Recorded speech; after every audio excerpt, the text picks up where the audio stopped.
call, Madam Secretary. Ms. I can't even talk this morning. Ms. Brandvine, absent. Dr. Tretzky. Here. Rachel Michelin, present. Dr. Chawla. Ms. Garcia. Here. Dr. Calgucci. Here. Dr. McIntyre. Mr. Moradami. Here. Ms. Salazar-Sperber. Here. And Dr. Wong. Here. I believe quorum is established. All right, moving on to item number 2, public comment for items not on the, before we move on to number 2, are there any members of the public who would like to introduce themselves to the board? Anybody? Okay. Item number 2, public comment for items not on the agenda. Are there any comments or agenda items, anything that needs to be addressed at this point? Number 3, update and possible action to appoint a dispensing optician committee member. There are 2 candidates for this position. One is Bruce Layton, who I know is here. Adam Bentley, are you here? Hello, Adam. I just want to do a real quick disclaimer. I worked with Mr. Layton approximately 30 years ago at Lens Crafters. I haven't seen him in 28 years. This is not going to have any effect on my vote, but I just wanted you to know that I do recall him. And we're just going to go alphabetically. Mr. Bentley, if you could come on up here, have a seat, and tell us a little bit about yourself and why you want to take on this challenge. Okay. Well, thank you for inviting me first. I really appreciate that. So I've been in the industry for about 14 years now, and it's ranged from I was a licensed optician in Kentucky, then I was a licensed optician in the state of New York. I worked for Lens Crafters as well for about 8 years, and then after Lens Crafters for 8 years, I joined Warby Parker 5 years ago. And during that 1 year period, I was with a private practice as well. So kind of been all around the industry as far as the different, as far as like large retails, gone even onto the online industry, and I've helped Warby Parker open their stores throughout the states of New York and California. And as well with my role, I've been doing with like a lot of optician training, and especially in the state of California. We're trying to standardize education for our opticians because it's just the belief, regardless where you should go, you should have a qualified professional that's equally trained that can help you. And I feel like with this opportunity with the committee, I'm able to help establish that no matter where you go, because no matter where you take your business, you should always find a qualified professional. So I think this is a great opportunity for me to help out with that. Okay. See if there's any questions. Let's just go around. Rachel, questions? Dr. Calgucci. Have you served on other committees or boards in the past? I have not. This would be my first. I have no specific questions. I like your drive for wanting to bring opticians up to a level. Have you just work within your company to provide the educational resources, or have you reached out to other communities, like if they're working in other companies as well? I haven't worked with other companies, so it's Okay. specifically with my company, but we are standardizing across the U.S., so I am working on a team that we're standardizing regardless of which location you go to. So we are working with a bunch of different state laws and really understanding like the state laws and the civil codes that are enacted, so that make sure that we're following that. So very familiar with California and the needs of the state. Thank you. I don't have a question. Hi, I don't have your resume up in front of me, but I did review it. I noted it seemed like most of your experience was in Kentucky, although I don't recall the years of practice here in California. Is that a disadvantage for you that most of your practice has been in Kentucky? So 8 years in Kentucky, I don't think so, because Kentucky, there's actually pretty strict licensing laws there. So I went through a 2-year apprenticeship. I had to go through the NCLE and ABO, so I'm both ABO and NCLE certified. I just think they had a really, really great program for education, and I appreciate everything I learned from the opticians I worked with. And I carry that on through today. I teach opticians in California, and I remember the optician Peter Keem, who taught me everything I know, and he's definitely a driving force for why I continue to teach and educate. So one's role on the Board of Optometry and on the Optician Committee is primarily to protect the interests of the consumer and the public. How do you balance that with, the interests of your employer who, sometimes hypothetically, there are instances when the industry is at odds with the consumer. How do you balance those interests? I don't think because my company is 100% for the consumer. I think that mindset, which is why I joined the company. But stepping into a role like that, you can't be influenced by your company, completely understand. And this is something I stepped up to do myself. It's not really driven by my company. And I 100% view that the consumer protection is the most important issue at stake. And to keep it kind of separate from any type of corporate interest, because I think within our industry, we all know this, from a doctor to an optician, we're easily, or not easily, but there's a lot of influence around us from the exam room all the way to the sales floor. So I think it takes a lot for all of us to separate that and always think of the consumer first. And I definitely put the consumer first in my thoughts. All right, thank you. I am going to bring up a question. Does Warby Parker, don't they have the Smart Vision Labs autorefractant systems where you have a non-licensed person providing refraction exams in the location? We have mobile refraction technology that's used. I'm not using it at my location, so I wasn't a part of the pilot, so I'm not 100% sure the full extent of that. But yeah, some locations, it started in our New York locations. What are there any in California that currently use that? Yeah, we have a couple. You're mentioning consumer protection. Do you have any idea how that technology is portrayed to the consumer so they know what they are and are not receiving when they utilize that service? Well, our wordage, we never use the word eye exam. So it's never a full exam. What is the word? So one thing that we use at my location is prescription check. Because we've actually developed a mobile app that can actually check for a prescription check. It's always reviewed by an ophthalmologist, but there's never ever communication to a consumer that it is an actual eye exam.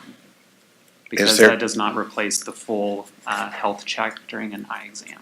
Is there communication with the consumer that it is not an actual eye exam? Not relaying that it is, but explaining to them that it is not? And again, I'm not a part of the pilot, so Okay. I'm not actively a part of this program. So the full extent of what is communicated from the headquarters, this is just what I know of.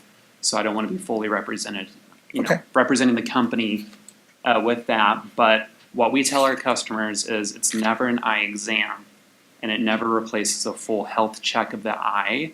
But what it does, again, this is another thing with consumer protection, is just how do you also make more available through technology, how can we further our industry by providing more access to, let's say, a quick check or even just glasses. I think there are different ideas of how we can further just the reach of just consumers having access to that. But, that's my own personal view, not a representation of the company again. That's very good. You Yeah. got put on the spot on that one. I Yeah, no, it's appreciate totally that. fine. No, that's Yeah. good. But I think, if you come down to it, it's consumer protection, but you have to protect them from interests, things that might be overpriced. It's how do you have access to someone that might not have access to that? Like someone without insurance. It's just how do this my viewpoint is how can we use our technology, because our industry is developing, and have access, for someone that didn't have access to it before. Did you wish to make a comment? So I want to follow up about your experience with committees. How do you, you've expressed this would be your first, but how do you deal with situations where you're in a group setting and there are diverse points of view And there might be someone in that group setting that is adamantly opposed to your point of view, but the goal of the committee is to come to some sort of decision, either by consensus or by majority vote. How do you deal with that situation, or have you had any experience in those kinds of situations? And it's all people management, coming from like just being a manager of a store. I have employees. Typically, we've had up to 10 to 20 employees at a time. Each one you have to manage differently. It's how you approach the situation. Obviously, if I have a different point of view, that's wonderful. That's why we have a committee, and that's why we exist, and that's why we have discussions. And it's respecting another opinion, but in the end of the day, we do have to come up with a solution. So it's working from both ends and kind of seeing it from the other person's point of view, listening to them, respecting their opinion, and in the end, finding what's best for both of you. Well, really not for both of you, but for the consumer. Now, unlike the work situation where you're the boss, I mean, ultimately, you're the boss, right? So if they disagree with you, it's kind of too bad. But in a committee setting, you're not the boss. Yeah, totally. So does that alter what you just said, or do you have any? No, because I never think of myself as like a boss or anything like that. It's always because like it's a colleague, you're a team, and you should always view someone equally as important. Like my viewpoint is just as important as someone that's a part-time employee. So someone on a committee, they're equally as important as me and equally valued, whatever their opinion may be. I just have one more question. How do you feel about, because I know in certain situations, certain companies or offices, not every optician is ABO or NCLE certified. What do you think about, do you think all of them just generally should be or shouldn't? I mean, it's according to the state of California, it's really up to you and like how you want to take your career. And I always say, get your ABO, get NCLE. I mean, go for the master ABO, like go for it because you're furthering your career, and the more education you can get, the better you'll be. So I think everyone should have ABO certification, just for their own personal development. Questions? Okay, thank you. Yeah? All right, well, thank you guys. Appreciate that. Okay, well, yes. My name is Phil Weber, and after hearing this first introduction, is there a position that you are currently looking to fill on the state medical board for optician? I didn't know about it, and I don't know if it's still an opportunity to put my name in the hat, but I would be interested. But I better throw it out now before you get down further on your agenda. Go ahead. So currently, to just clarify, it's not a position for the medical board. It's for the dispensing optician committee under the Board of Optometry.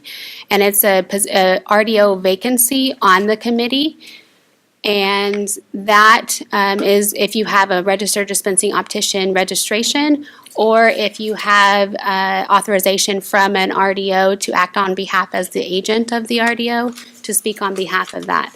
So the board would need an application and also that letter from the RDO saying that you have authority to speak on behalf of the RDO and make decisions on behalf of them.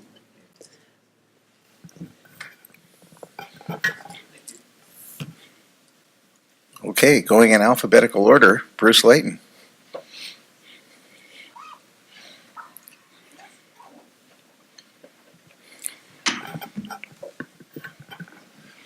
Good morning.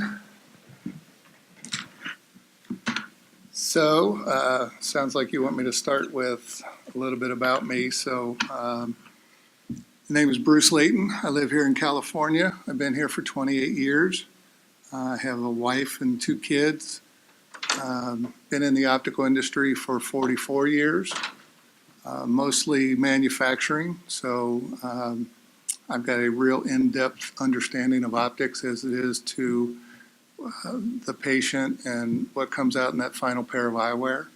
I've been an optician for 40 years, on and off through some retail Currently, I am working as a consultant for Luxottica Manufacturing. So technically, I don't work for Lens Crafters, I work for Luxottica. But I train opticians on a daily basis, train them on our AccuFit and optics and how it relates to each other.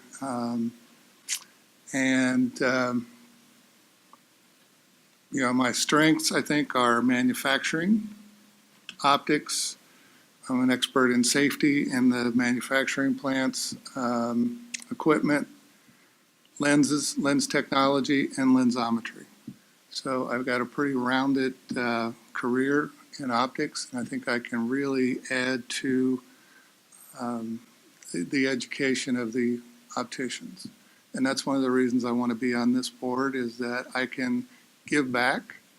For the last 30 years, I've been corporate, I've been traveling, so I've been on an airplane every week and never been home. And I finally got back to California, and now I'm home all the time. And it's time for me to give back because it's just been too long. It's what I always loved to do, is to teach. And it's a great opportunity because I cover California I cover Los Angeles and Sacramento. So I got 45 stores between them, and then I got 5 in Hawaii. So got quite a count there, but still I have enough time to do whatever you guys need me to do. All right. Questions, Ms. Michelin? I just have a quick question. Have you looked at the meeting schedule? Because one of the, it's one thing to say I have the time, but when you start getting into the weeds of actually doing the work, it can get a little daunting working full-time in another position. I speak from experience. So are you pretty confident? Because it's really important that, I'm a big believer if you make a commitment to serve, that you show up. So you've looked at the schedule of when they're meeting, because I think it's all up for the rest of the year, correct? And that's not going to be an issue. I have not looked at the schedule, but it will not be an issue. If I make a commitment, I will be there. Just prior to the job that I was in, I covered 1,000 stores across North America. So I am used to putting in the time. I have the ability to do whatever I need. And if you make that choice, I'll be there. And your employer is fine with it and giving you the time to do it? They are. Okay, great. Thank you. And just to clarify, it's not, the DOC schedule is not online. It did recently go to align with the other committee meetings, which are posted online, so that will be updated. Okay. But just for your information and Mr. Bentley's as well, it's going to be a quarterly board or committee meeting, and the next one is in March. Thank you.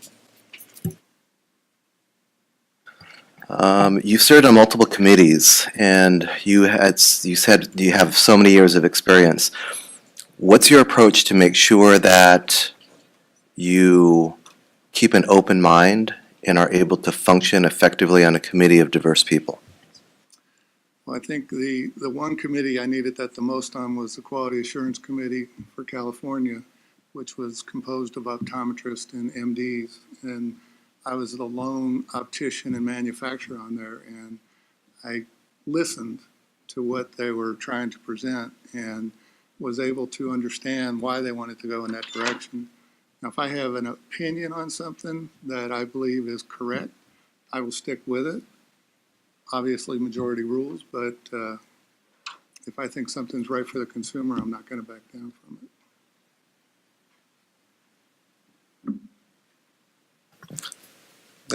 Okay.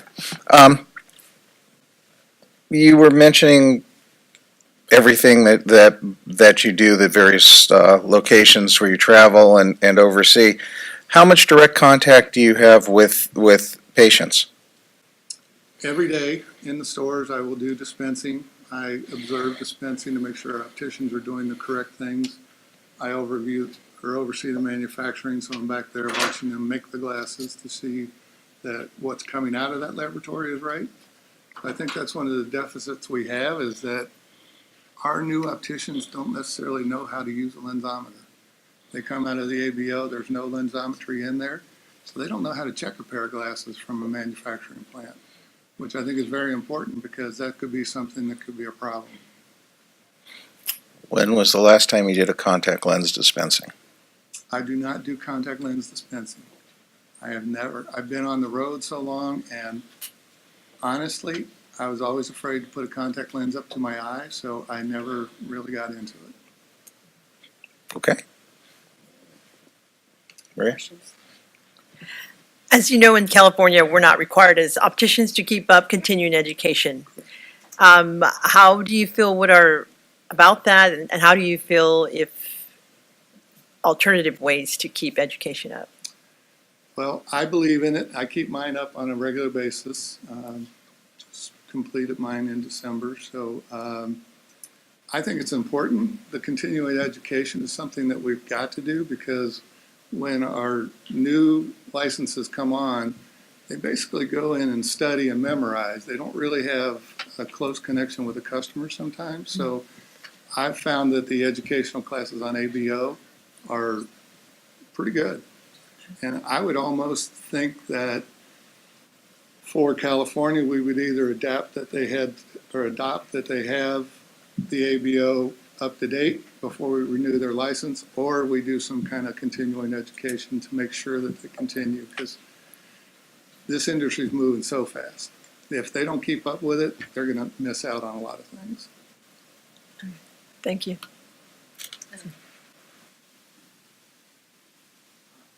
So a similar question to the one I gave to the other candidate. How do you balance the various interests, i.e. the interests of the consumer versus the interests of your employer that might conceivably be at odds with the interests of the consumer? I do my best to balance, but as I said before, if I have an opinion about the benefit of the customer, that's what I'm going to stick with. And that's gotten me into trouble over the years. So, it's painful sometimes, but I believe that it's about the customer. I believe in quality. I believe quality of the product, the experience, everything about the consumer has got to be right. And if it's not, then I'm going to say something. And earlier, I think, to Dr. Kawaguchi's question about interacting and working on committees and whatnot, I appreciate your basis on principles on doing what's right for the customer or the consumer. And you said, well, ultimately, majority rules, right? Sure. Right. So let's say you're debating an issue on the committee and you're outvoted by the majority. Then what do you do? Well, I would still stand by my thought process that whatever's right for the consumer is what we need to do. I'm not sure what the avenue would be through this committee, but I would continue to bring it up, because if I feel that passionate about a customer issue, then I'm going to stick with it. And, I may not win, and that's fine, but, I'm going to give it everything I got. Thank you. Any more questions? Are there any questions or comments from the public? Okay. Good. Thanks, sir. Thank you, everybody. So we have two candidates for the position. We are going to take a vote and determine who will fill the last remaining slot on the DOC. Do you want to call a roll, Rachel? And we'll either vote for Mr. Bentley or Mr. Layton. Huh? I thought we had. Okay. No, dude. I don't have any comment. We can have discussion. And any board member comments on anything else? Okay, let's take a vote. Mr. Bentley or Mr. Layton?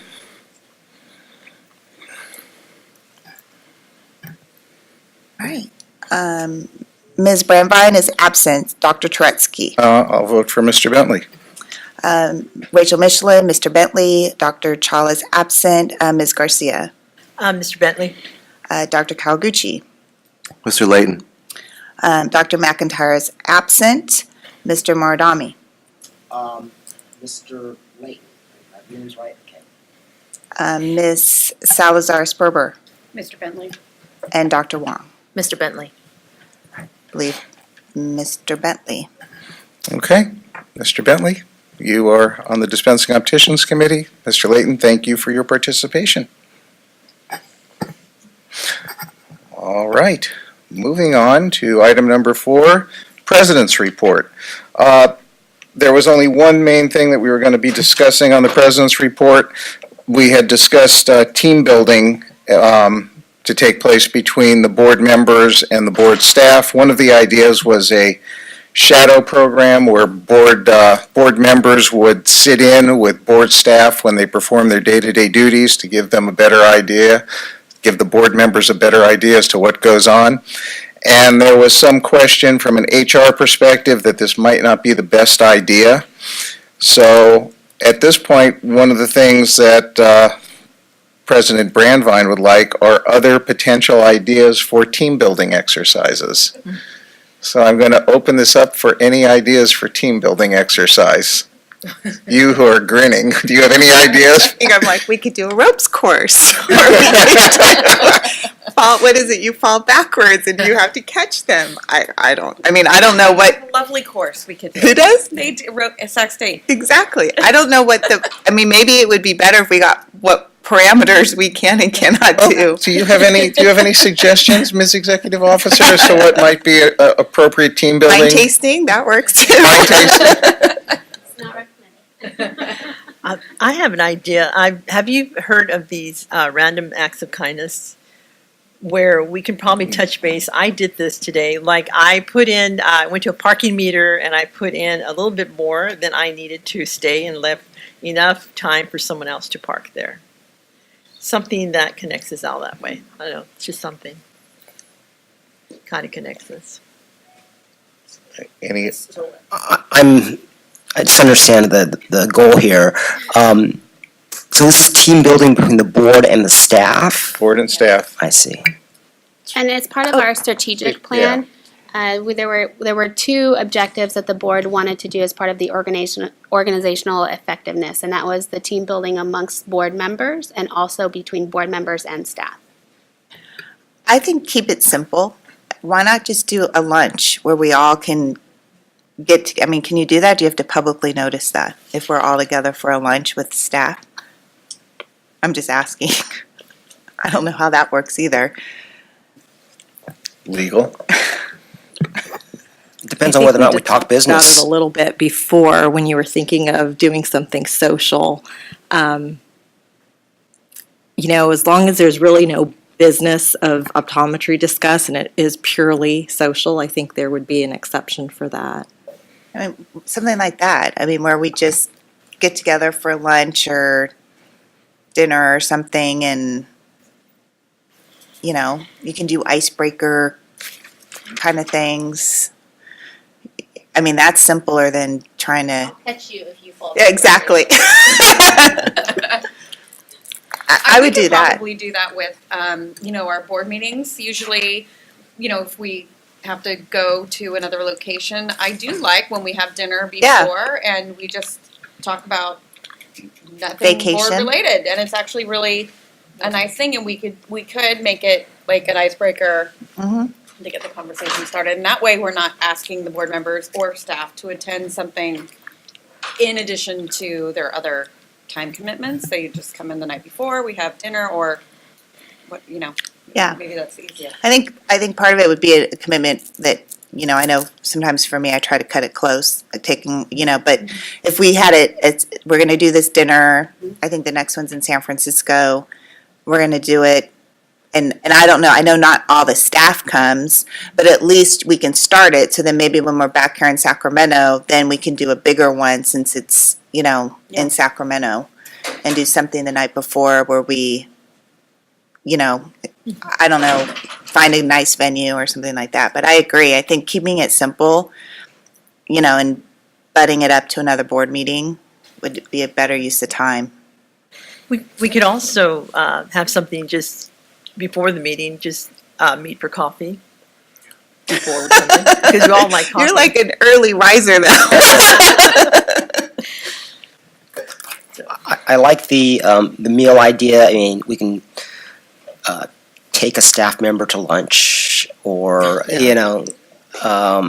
or if we're going to Professional members cannot take board staff to lunch. We cannot take them to lunch, Professional members cannot.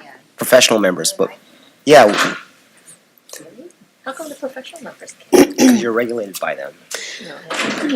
Because you're regulated by us. Jessica, what do the staff think would be good to kind of build their relationships with, other than just sitting in the audience and looking at somebody else at the dais? You know? So one of the suggestions in the strategic plan, action plan, was to work with Solid to develop a quick training, team building training activity. But I think that our president was looking for something else. Know that we need another training to Yeah. be trained on how to team build. Yeah. So I think that's what the suggestion was. So I'm not sure I got an answer. When I say staff, I don't mean you. I mean Yeah. Do they have any ideas as to So during that portion of the action planning with staff and Solid, that was a suggestion that was brought up. But I can throw it out there to them as well. But that was from staff. And I'm just wondering too, if we were to do something like a pre-meeting dinner or something like that, those folks who don't want to attend could not be required to attend. Right.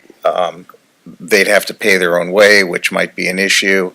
And we'd be looking at overtime or potential double time by doing that. So there's going to be an expense involved, which would be kind of nice if we could do things during the workday, using state facilities and approved state funding instead of going outside those lines. So maybe working with Solid might be the best way. I don't know, I like your, I mean, I'm an early riser too, so coffee doesn't, I know. but if, you know, where our board meeting's at 9, if we meet at 8:15, we have coffee, it's sort of, maybe it's more in the work context. I think you're right, I mean, to try to make sure that we're not, Yeah, if we're doing a Sacramento meeting, we could be at the board office and have coffee and pastries. and- exactly, exactly. So in some of the places when we've stayed, you know, at the hotels, they do have a nice area where we can have coffee in the morning and, And breakfast. and, you know, again, we're already using a facility that we're using for the meeting and we're not going outside that line, so I guess we do need to be conscientious about the spending. I mean, what I would suggest is a hybrid, meaning that we have 2 more board meetings that are not in Sacramento, so in San Diego and the Bay Area. I think you could definitely, board members could say, we'll make ourselves available, we'll all meet in the lobby at 8:00. If any board staff wants to come and hang out, they can, or even if we do a dinner the night before. And then I think we just commit that maybe when we do our board meeting in Sacramento, whenever that is, November, maybe we do a lunch during our lunch break and let the staff come over and we include them in lunch when we have our break at that time.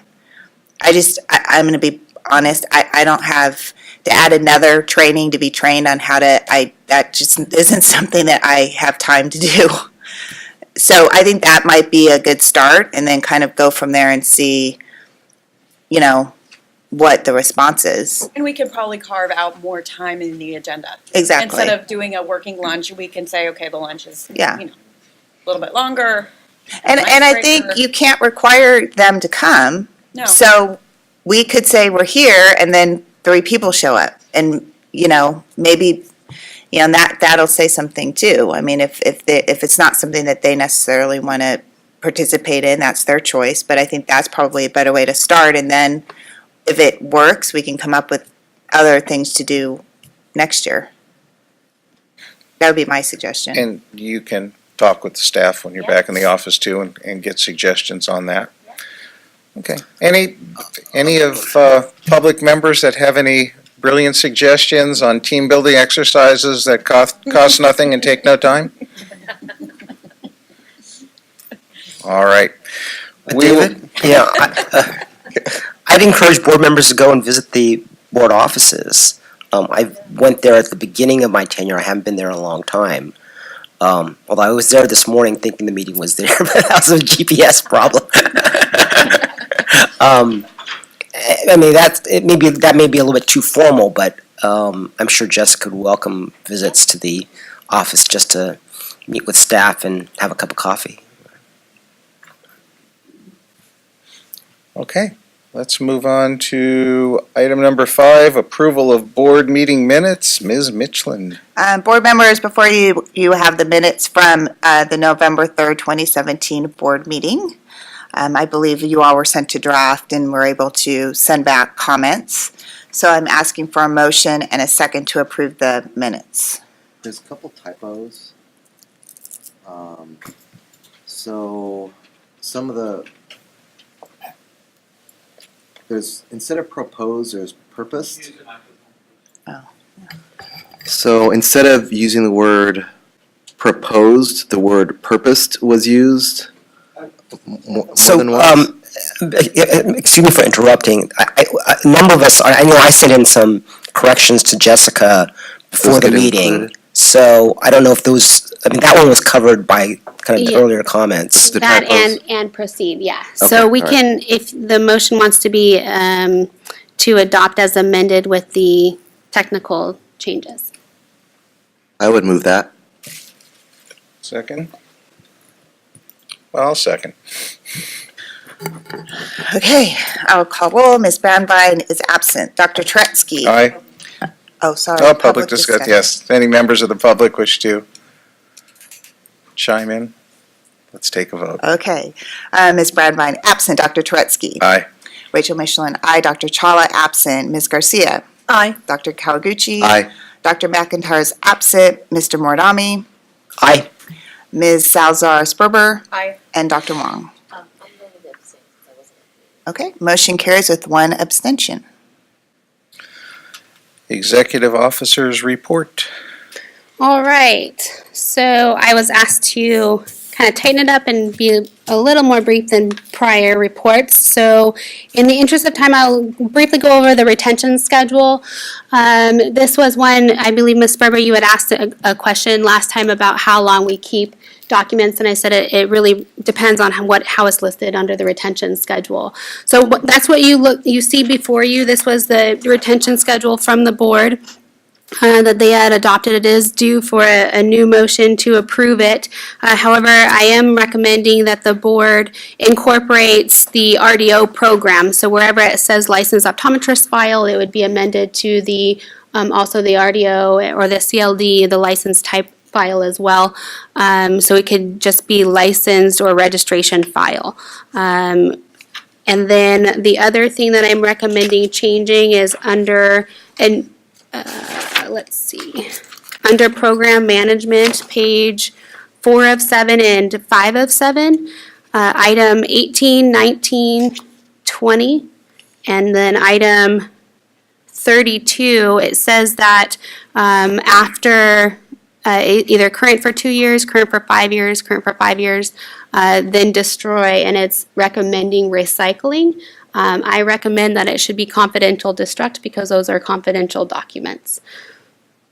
So I'm recommending that changing for 18, 19, 20, and for 32 that they're confidential destruct rather than recycle.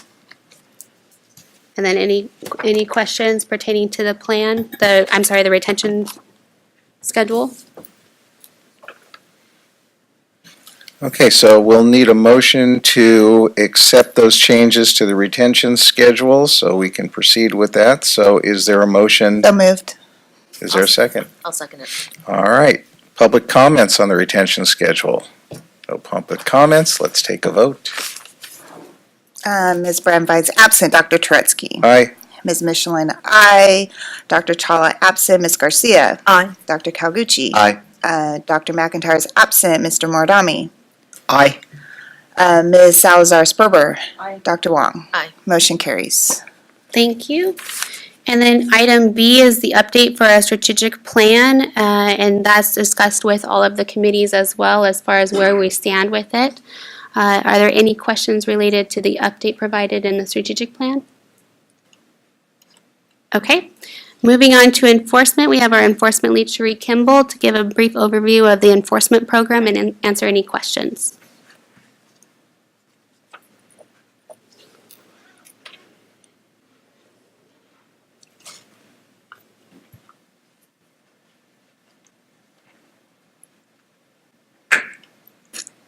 Good morning, board members.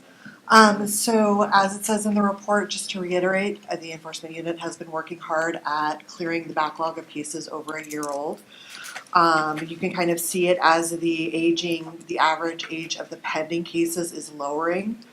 At the end of Q2, the average age of a pending optometry case was 337 days. The average age of an RDO case was 217 days. As of yesterday, it was 288 days for optometry and 202 days for RDO program.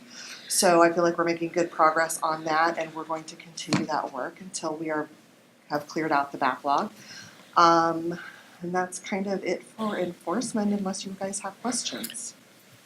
Sherry, of those 228 that are remaining, what are we usually talking about with those? Are these like citations, somebody didn't have a statement of licensure, a fictitious name permit? 288 days old, that's not how many cases I we mean, have. 288 days old, I'm sorry. Yeah, so those are cases that are going to be more complex cases, so they need typically DMI to go out, or they need an expert to review the case before it can go. Sometimes we consult with an expert witness before we send it to them for a formal review, or sometimes we consult with the AG's office on a case.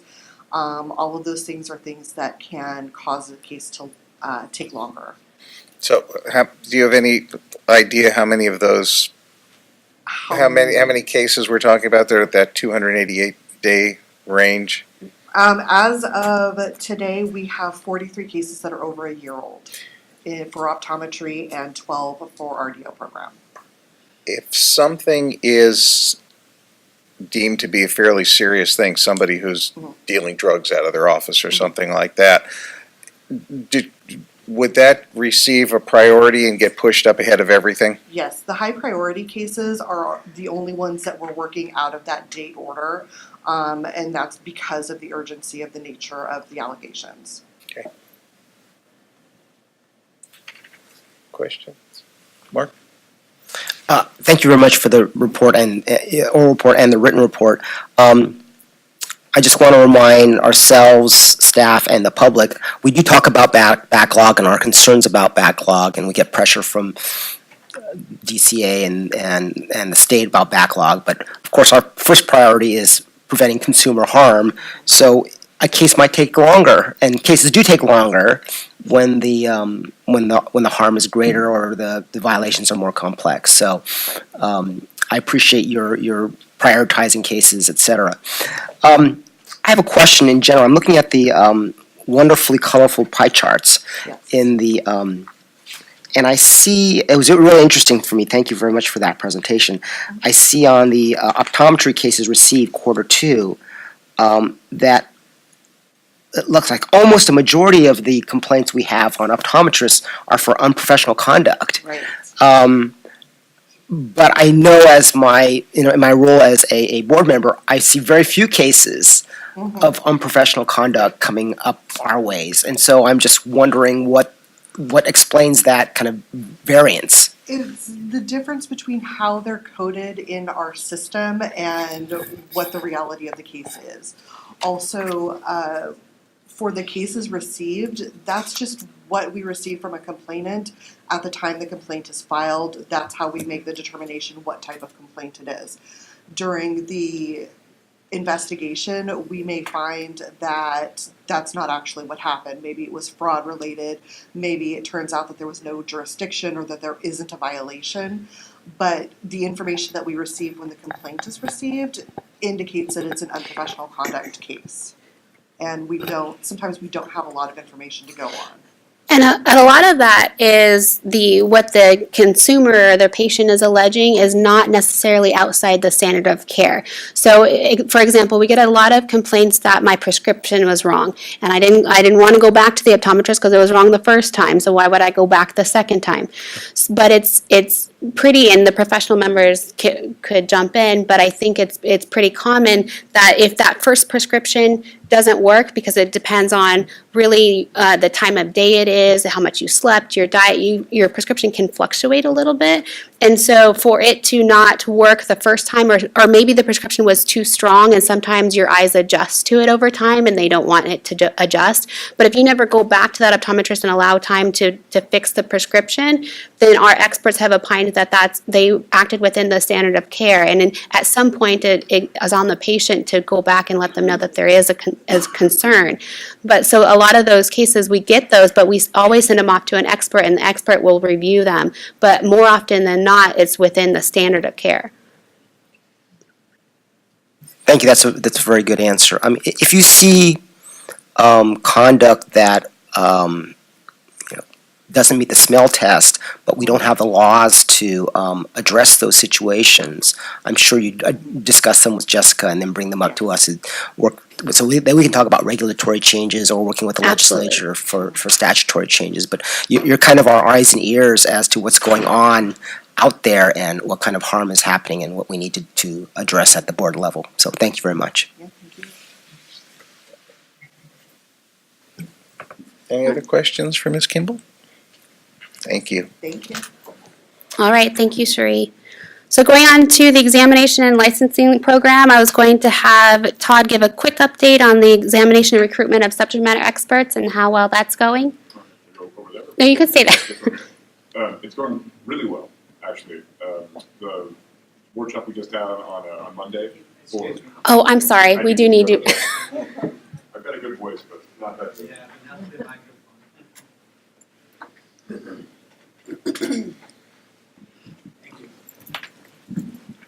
All right, better? Yeah, subject matter expert recruiting is going really, really well.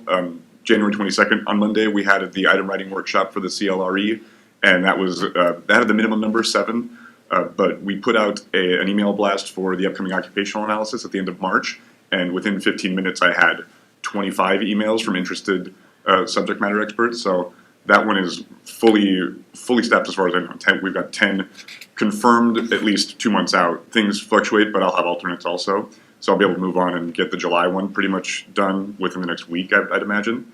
Other than that, we're 2 away from the April being full, and then beyond that, I haven't even begun recruiting for it because it's like July, I think, is after that for the item review. But so far, so good in terms of really kind of pushing the idea of CE as an incentive. People really dig that. That's the first question they have. Questions? Question. First of all, that's really good news. It's something that we've been working on for a while, so thank you for working on that for us and getting that going. Do you feel that we have a good representation of subject matter experts from across the state, or is there some kind of trend that's going on where they're mostly from certain areas? Did you notice anything like that? None that I noticed. I could look more deeply into it if you'd like me to. The main thing that we worked on for the most recent one on Monday was a good mix of experience levels. And I know that we had 2, I want to say first or second year, young ladies who were part of that pool, as well as gentlemen who've been practicing for 20 or 30 years. So just, that was something that OPES had asked us to focus on, was making sure that we get just a range of experience from the experts.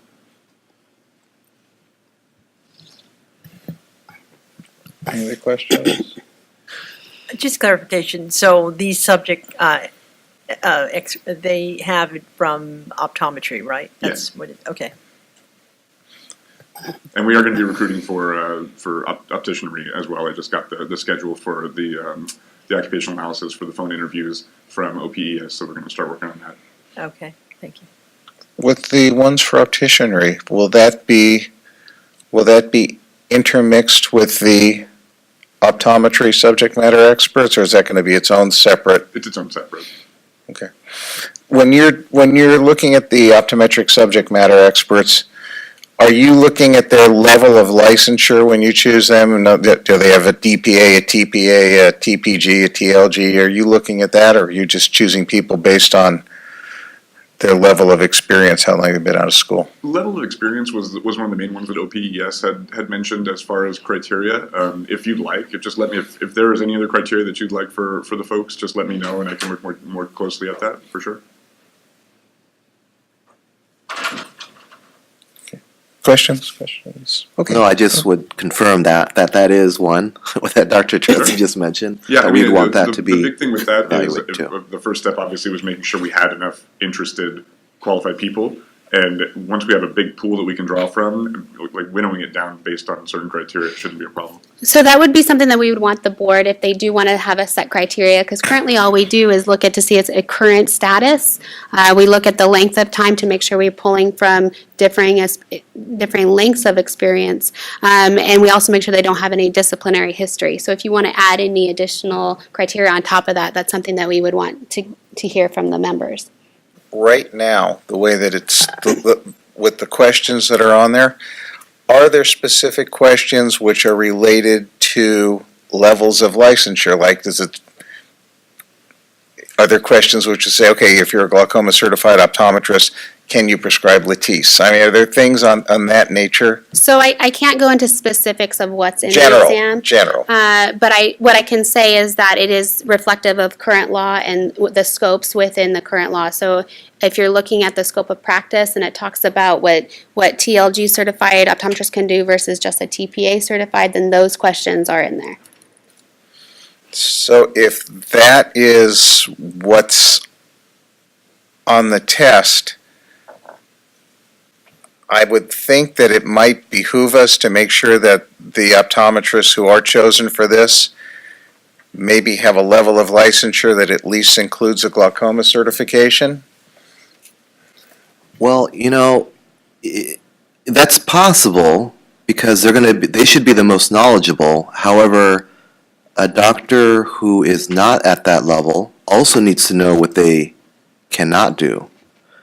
So I think going back to your original point, the way I interpreted it is that we just want to make sure that we understand that there's a diversity of licensure level and that we're taking that into account. I don't know if we have to specify that they are TLG, but I think that we need to have an understanding of that. So would you like it diverse, or are you saying you want them all to? Personally, I think they should at least have the minimum level of state licensure at this point, meaning if you're new to the state, you have to have at least a TPA. So optometrists with just a DPA or no certification might not be a good fit as a subject matter expert.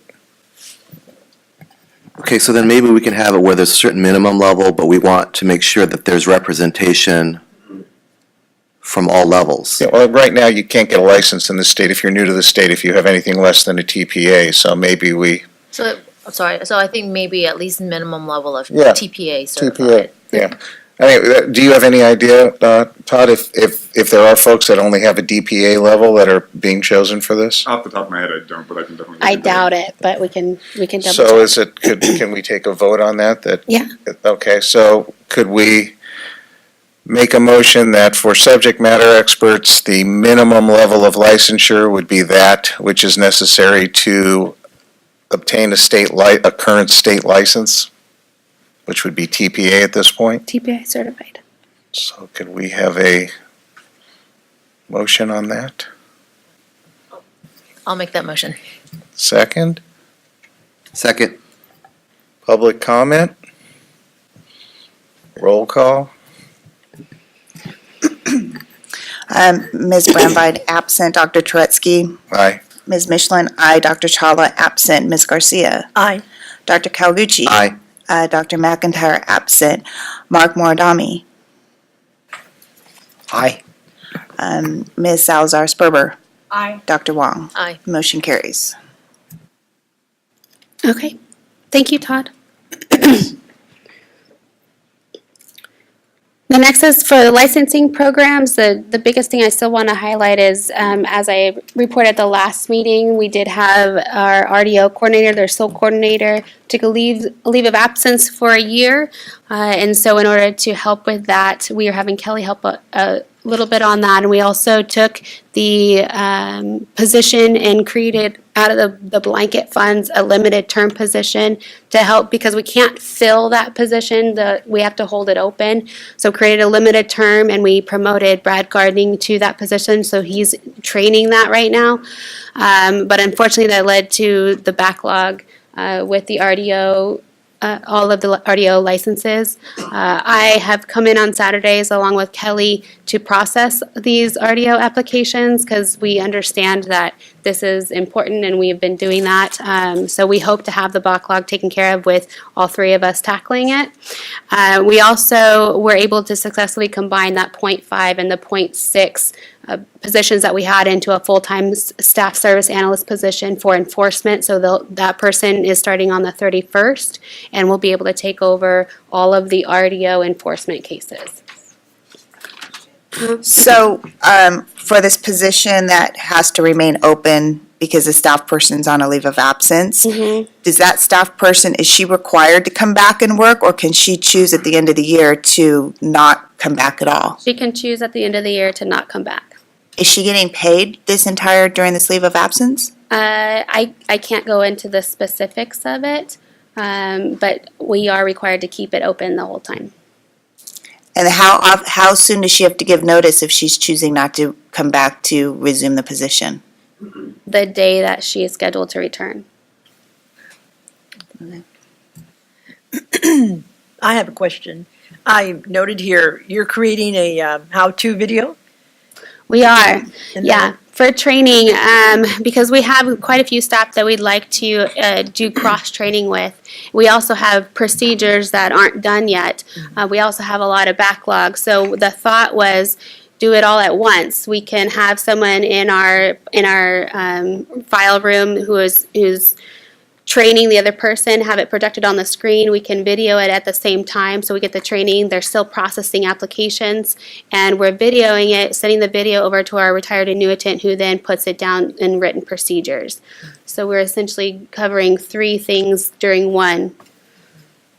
My other question, so the RDO program, does that include, let's just say, an SLD or an CLD just putting in their application? Yes. Okay.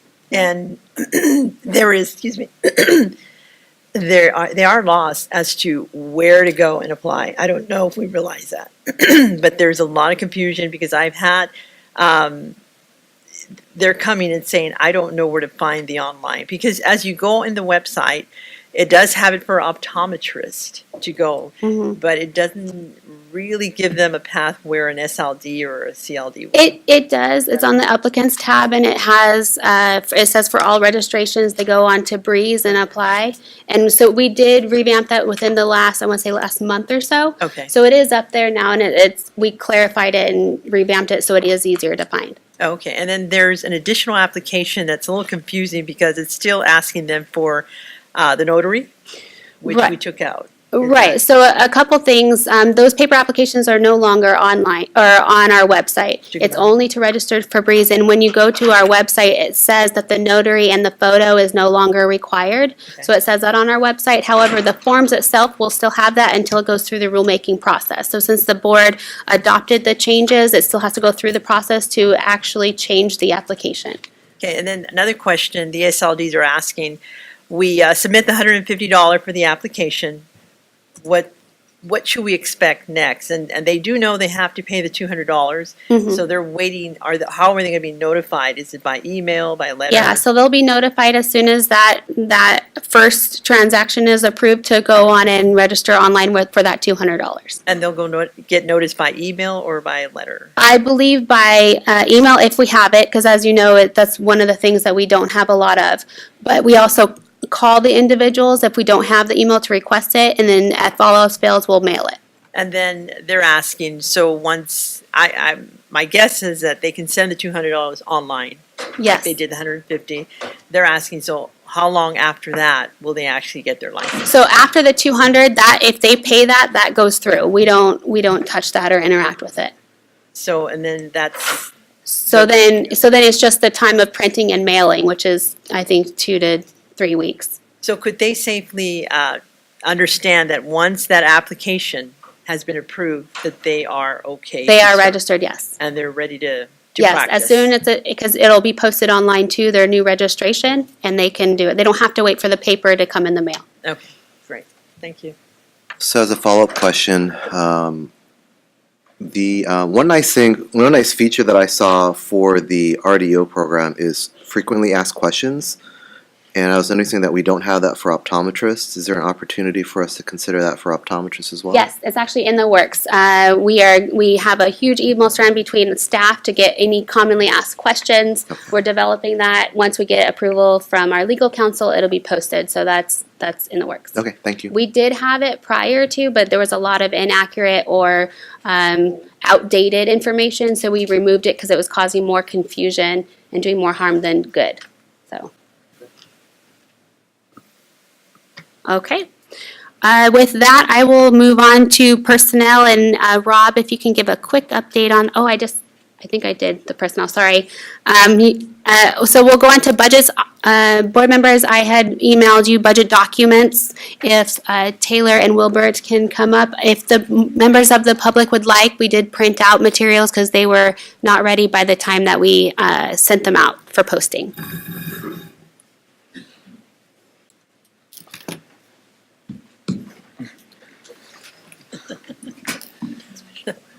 Good morning, everyone. My name is Wilbert Rumbawa, and I would like to update you guys on provide you guys a budget update for the Board of Optometry and the Registered Dispensing Optician Program. The information in front of you is based off of the most recent query that we have run as of December. And if there's any questions that you guys have as I'm going through this, just go ahead and let me know. I'm just going to give you a high overview of where you stand at the moment. As of January 10th, the governor's budget was released, and the new appropriation for the Board of Optometry sits at $2,181,000. At this point in time, the board has currently spent $843,000 in expenditures for the year, and is projected to revert $280,000 for the year. Does anyone have any questions regarding any of the? I'm sorry, what do you mean by revert? It means that that $280,000 means this is what we are projected to have you guys save by the end of the fiscal year. That's what you would have in savings, basically. Meaning you're not spending all the money in your account. I just went, we're 6 months into the fiscal year though, right? Correct. Okay. Technically 7. So we're in 2017-18 budget, Yes. right? Okay.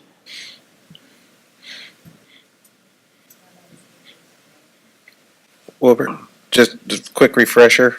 What is considered a healthy surplus? What percentage?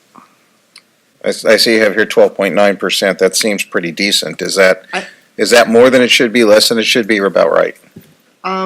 Based on the program your size, that's a good reversion. I mean, anytime that the program is in the black, meaning that there is a reversion, it's good.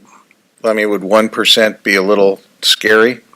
It would alarm us, but at the same time, it ensures that the board members and our office are working together to ensure that you guys do not go into the negative.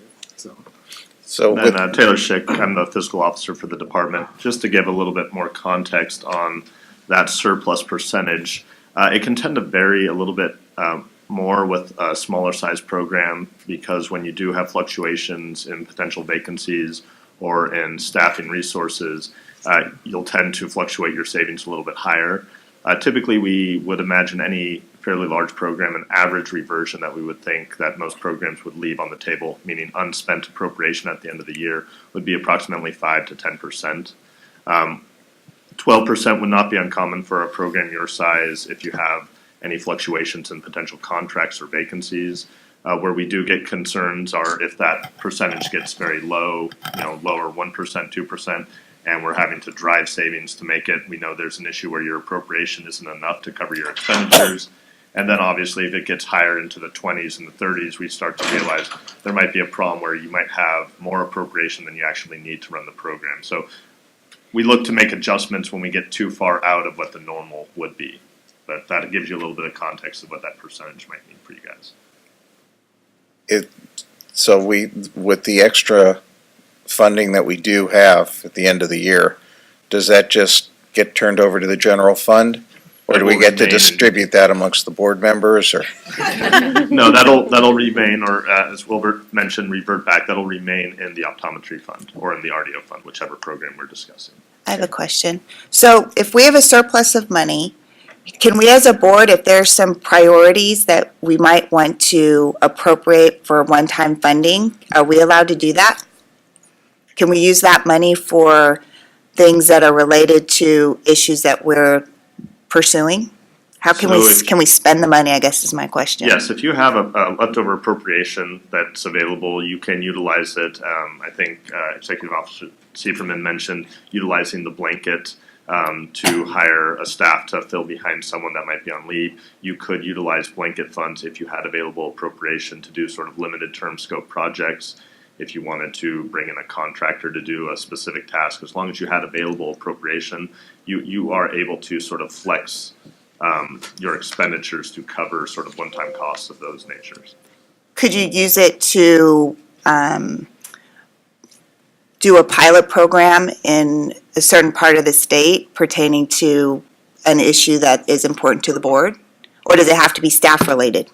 It doesn't have to be staff related. Obviously, if it's going to be a pilot program, I would work with legal just to determine what the scope is of that and whether or not it's appropriate. But if you have available appropriation, meaning you have the authority to expend money up to $2 million, and say we're only projecting you to expend 1.8, so now we have 200,000 that you might leave on the table, you could technically utilize that 200,000 for purposes that are deemed necessary by the board.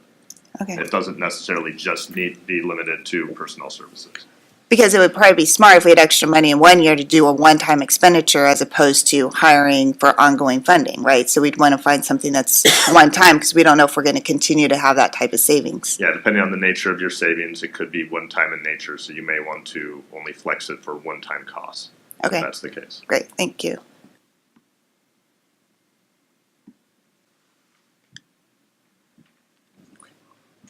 Other questions regarding the board of optometry?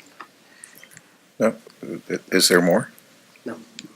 No, no? Were we gonna, did you do the RDO? I will get. Oh, okay. Didn't know if I missed that.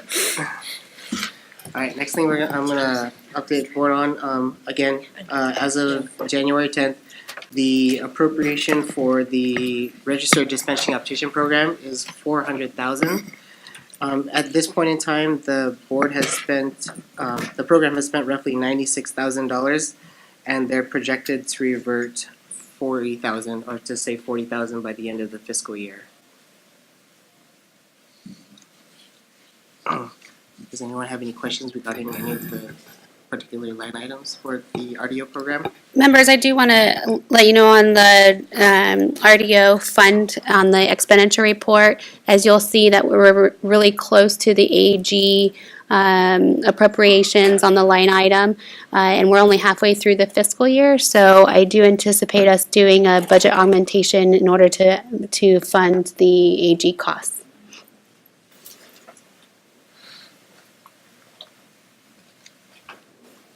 Okay. Questions for our budget team? Public comments or questions? Yes? For RDOs in the past, has that budget remained stasis, or is this something new? Because, and you were talking also about the excess or the reverted monies. Have you thought about sponsoring mobile clinics or some of the eye programs that have gone into, like the fire areas and replacing people with eyewear and things like that? Anybody thought about that, or? Go ahead, since I don't know how to respond to that one. Well, your question was related. Yeah. On RDO, has that been about the level that No. states participated in? No, so historically, the RDO budget was not sustaining itself. And so a couple years ago, the board proceeded with a fee audit and then proceeded with increasing those fees in order for the program to sustain itself. So no, not in the past, but now it's doing much better in order to sustain the program. As far as spending those funds to sponsor outside programs, the board has the funds limited to what its mission is, and we should only, the cost of the running the board is only what we charge in fees, and so those fees are supposed to be tied to directly to in order to run that program. So we're not supposed to be getting additional revenue or making any kind of surplus, which is why we are limited to 6 months in reserve and statute, because we're not here to make money, we're here to sustain the cost within the program. So I don't think the board has ever discussed other uses for funds outside of board operations, just because that's the fund is to support solely board operations. Any other questions? Okay. Thank you, gentlemen. Thank you. Item number 7, update, discussion, and possible action regarding board committee reports. We will start with the dispensing optician committee chaired by Ms. Garcia. Yes, okay. What, if I can just get to my notes, sorry. We are working to schedule our meetings right along with the other committee meetings. As you can see, it's been noted there. We are working also on the examinations. The ABO and the NCLE will be talking to the American Board of Opticianry, as well as there are other nonprofits that are offering examinations for opticians. So we're going to evaluate them because of the passing rates being very low in California. We're looking to evaluate that. So that's going to be our project coming up. And that's it. Oops. Questions? Consumer Protection Committee, Mr. Moradami. One thing I wanted to mention too, there was the memo from the COA regarding the Consumer Protection Committee. Did you guys get that? I did. I haven't had a chance to review it yet. The basic. There's copies Well- of it in the back as well for the public. And maybe you might want to call on Ms. Corchis to just give a quick summary of that when you give your report. Sure, that'd be great. I don't have much to add to the report. We have created a subcommittee to look on, to review disciplinary guidelines, and that will be done in coalition with the optician disciplinary guidelines. And we will also be continuing to examine the development of the inspection program with the help of staff.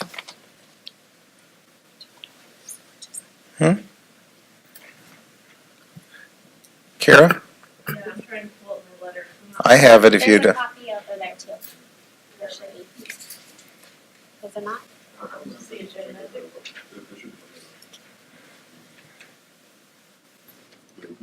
Yeah, would you mind putting that on the back table? Sorry.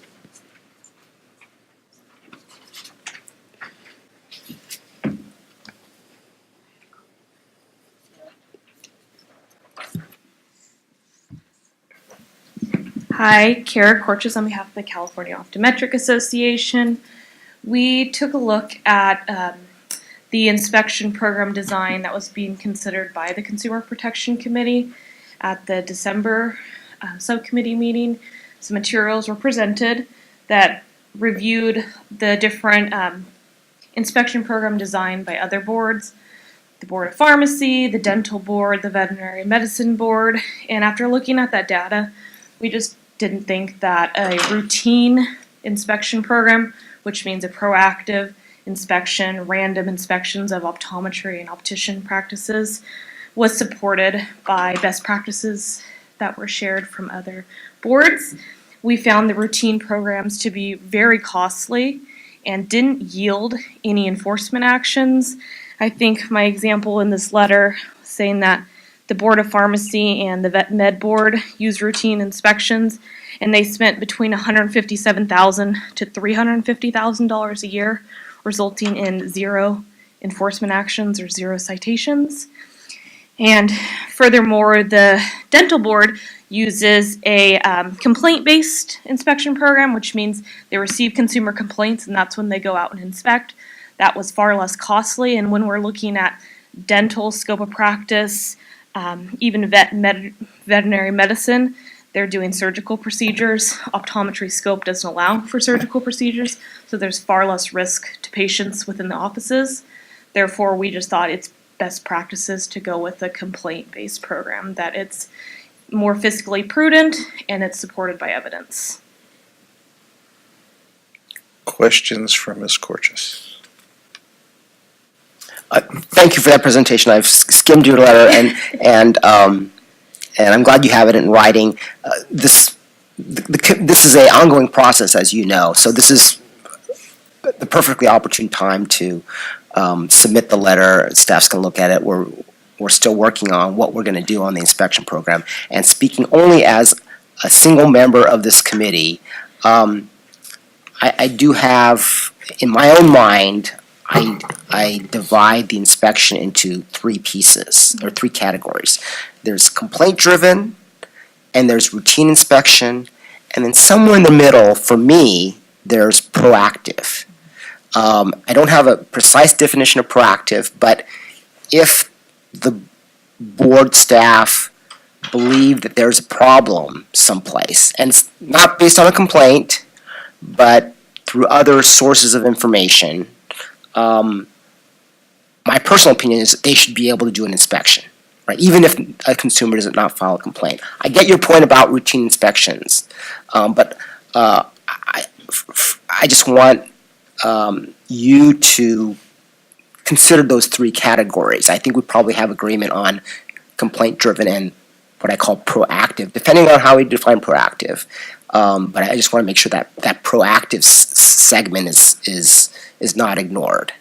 Yeah, no, absolutely, and thank you for that. And I think in our letter was just looking at the 2 programs that were specified in the data, which kind of, delineated in, complaint versus routine. But I think that is a really good point, and I'll take back to my members. But we certainly, understand and value the importance of consumer protection from the board. Just want the decision to be made, prudently when considering finances and risk to patients.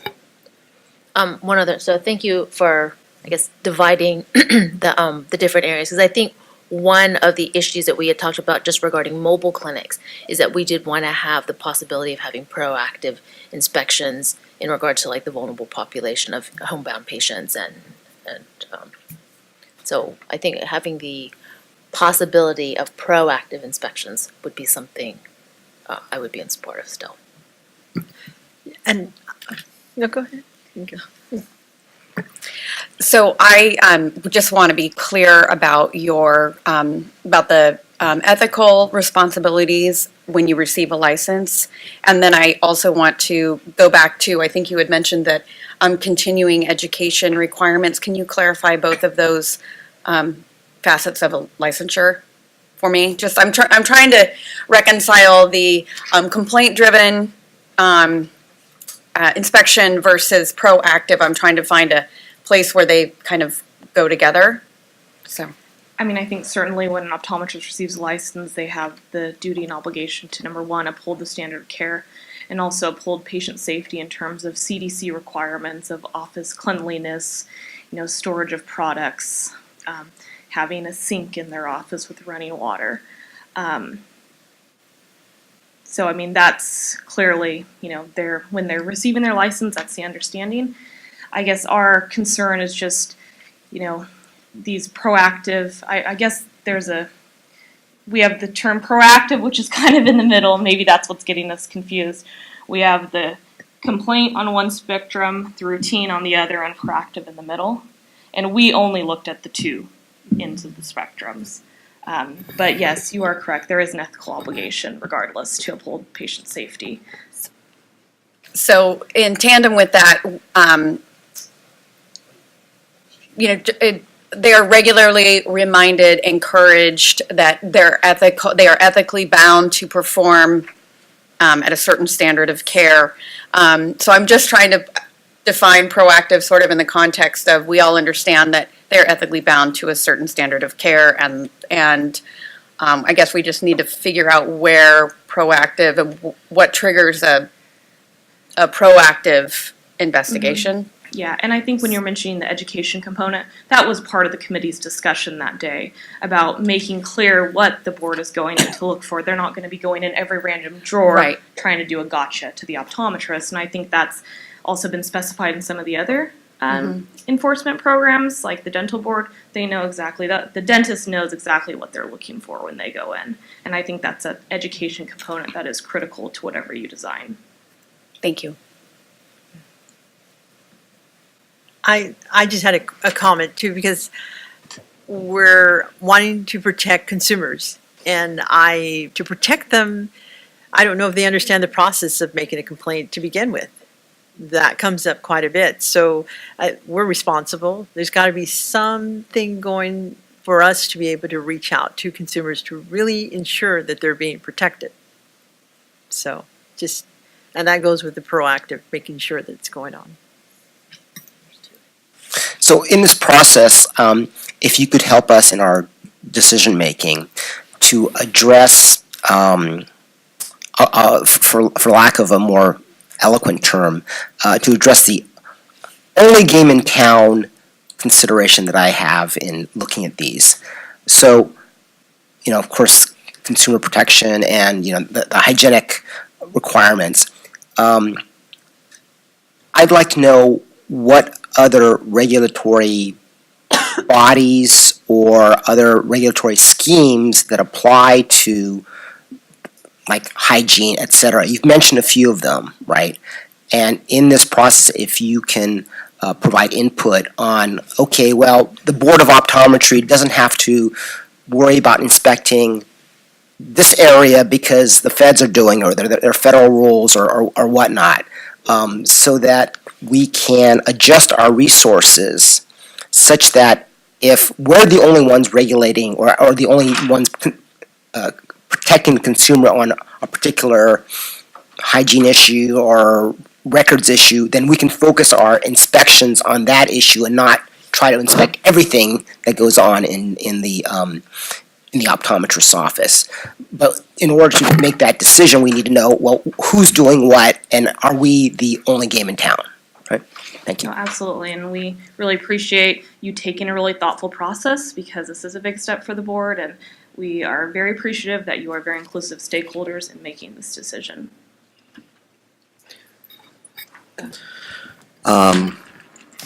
So when we look at results from other boards related to routine versus complaint-driven, I think it's a good thing if one of the boards has routine and does not find violation. Because I think in some cases there's power to routine in that if in our case, optometrists understand that there could be routine, I think the likelihood of staying in compliance possibly could be higher, and that's something that's hard to measure. As far as, Mark, your other follow-up question, there are inspections that exist through vision plans, but we don't have direct access to those types of things. So as our role to protect consumers in California, I think that we need to ensure that our programs that are in place are doing the best job that we can. So although there are programs, and we sometimes are privy to the information, we're not always privy to that information.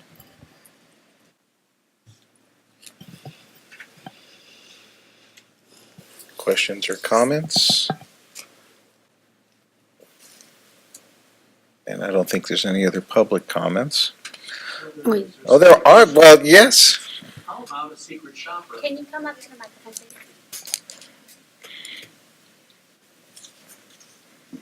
First off, the topic was brought up about proactive, but really no definition about it. So how about the board put together secret shoppers?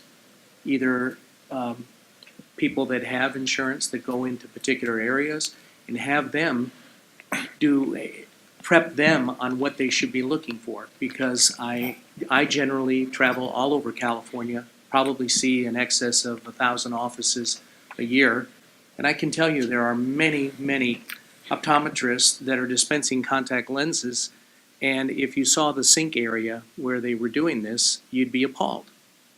And so if you're talking about being proactive and consumer related, hire 5 people, temporarily on a yearly basis, and just have them go into multiple offices and inspect. Be your own police on it instead of worried about the complaints coming in, because I think you would see that there's a lot more that's uncovered out there, and I wished I could say, after being in the optical business for 41 years, that it's not this way, but it is. And so just want to alert you. If you're going to be proactive, really be proactive. Thank you. I have one more comment. So just kind of following up on what you just suggested, when Ruby spoke about the educational piece, I do want to, I sort of see this as a two-prong educational piece, educating the practitioners and what is required of them for them to fulfill their ethical and other obligations. And I also see it as an education of our consumers, what they should look for. Perhaps they don't know that the sink really should be a certain way. I mean, that's not anything that I would observe that it was really gross, but I'm not sure I would make an observation if it's, outside the, slightly outside of bounds. So I really see it as a two-prong educational process to make sure that our practitioners are adhering to their guidelines and that our consumers are educated and know what to look for, both with their exam and with their facilities that they go into and trust to check their eyes. So I just wanted to make that clear. I'd also request that if any time you do observe that, if you could let us know as well. Going forward, I will. Thank you. I have just a quick comment on the secret shopper initiative idea. My only concern would be listening to Maria talk about whose definition of a dirty sink are you going to go by? I mean, some people may, I would worry that if we don't have folks that go in there who really understand what they're looking for, suddenly the board's going to be bombarded with all kinds of complaints. And I don't know that we have, I would rather focus on the complaints that are really affecting consumer protection and really having that type of input or impact than getting optometrists, like someone's upset because they waited 3 hours for their appointment, so they're already mad. Now they're going to go and complain to the board. I would just say to the committee to caution on exactly how you do this. I absolutely agree with possibly looking at routine or not announced inspections or whatever in facility. I think we see that not just in healthcare, but you see in other places, homeschooling, charter schools, when people in the state doesn't pay attention, and then suddenly it becomes a much bigger issue than it ever should have been, and it really affects consumer protection. But weighing that with making sure that we're not going to the other extreme where we're opening the door up to having the board and the staff be bombarded with all kinds of complaints that may not affect consumer protection.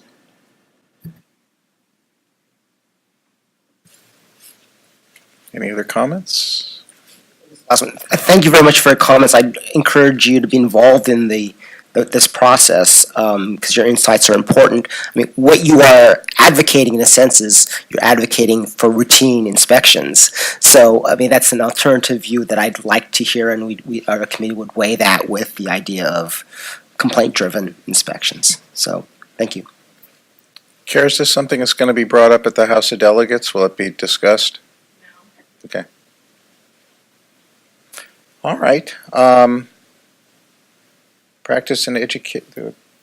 Oh, no, sorry, Public Relations and Outreach Committee. That would be you. It's me. Okay, so really, it's pretty self-explanatory, but I think the two main points are that we have a updated outreach plan timeline which is a little bit more detailed. And also we are updating the website to be more akin to the medical, I just lost their name. Medical board website.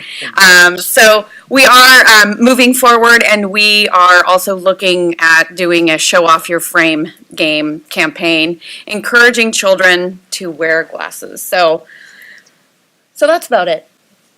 Yeah. I'm curious how you're going to do that.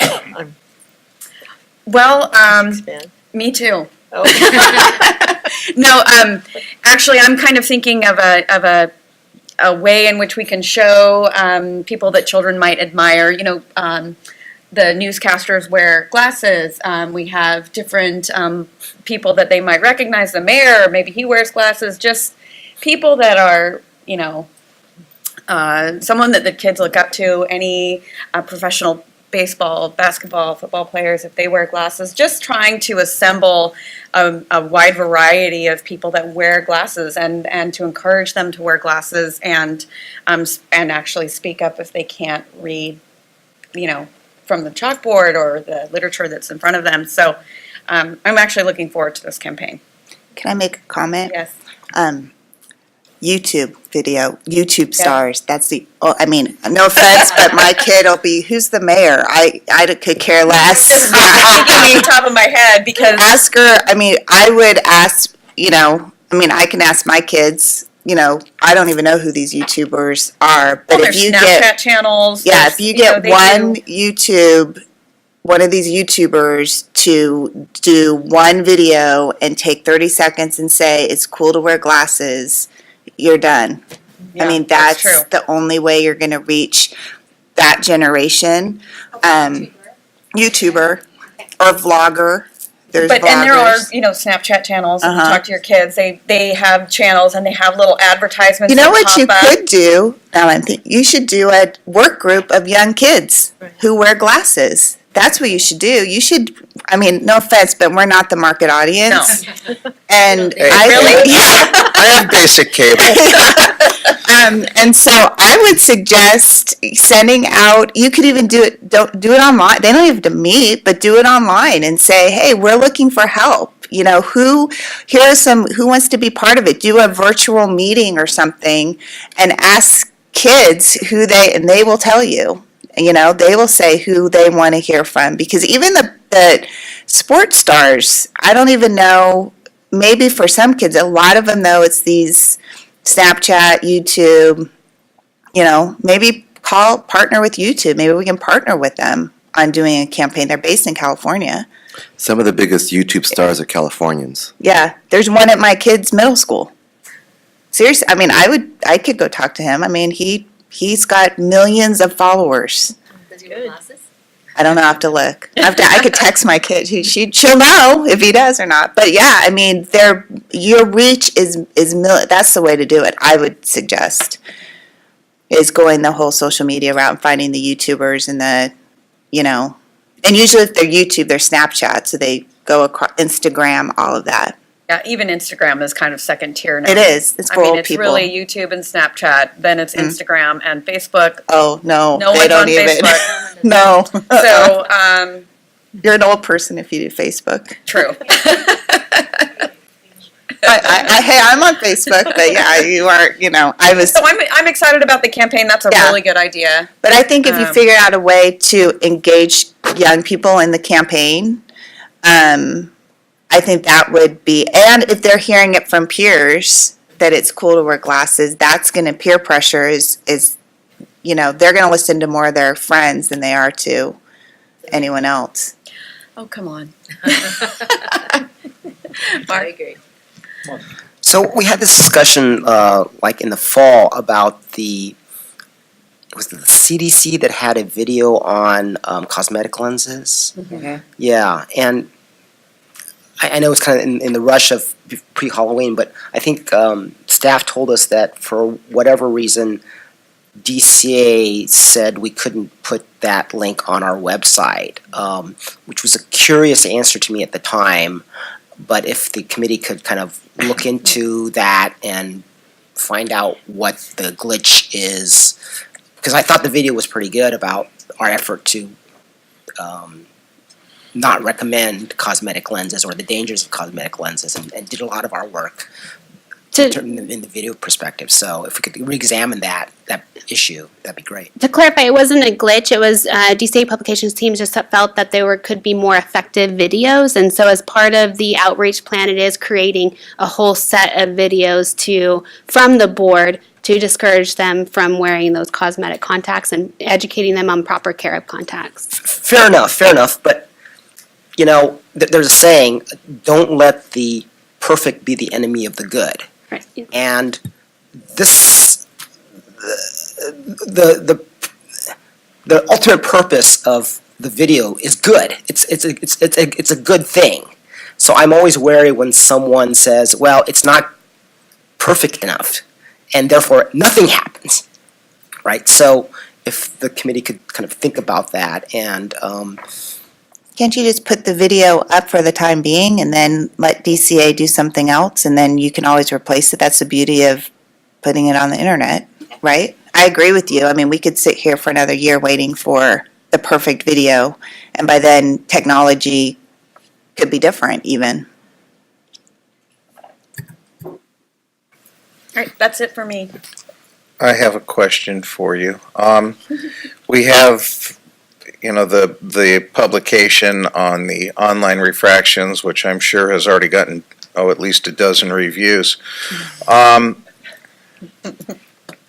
Where do we stand, Madam Executive Officer? Where do we stand on getting some type of a notice directly to consumers who are going to take advantage of an online refraction or a kiosk-based refraction in an optician's office, notifying them what they are and they aren't getting, the risk-benefit of having an online refraction or an in-person kiosk-type refraction without seeing a licensed professional?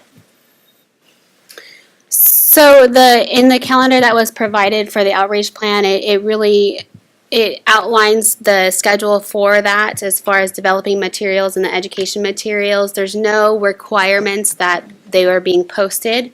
That would require regulations or statute change. But that is encompassed in this entire outreach plan in order to develop all those materials. Okay, because I know there was some concern on our last legal counsel's part that that it might run afoul of some regulation if we were to put up a standing notice saying, here's what you're getting, here's what you're not getting. Do you have any thoughts on that, Nina? I would just say I agree with Jessica. If it's a requirement that you're placing on practitioners, it would have to be in regulations. If it's an educational piece, there's no restriction. I'm not sure if I'm answering your question, though. And I think if you're referring to the information the example that you provided, the notice, I think the main concern from prior counsel is it's not a one size fits all, and it might look the same to consumers, but it's how the inner workings of it are different. And so the concern was this was a one fit in the box type thing that they're getting, and it might not necessarily be the case. I mean, we could have, it doesn't have to be a one-size thing. Cigarette packs for the longest time had 15 different warnings as to how it was going to kill you or have your teeth fall out or something like that.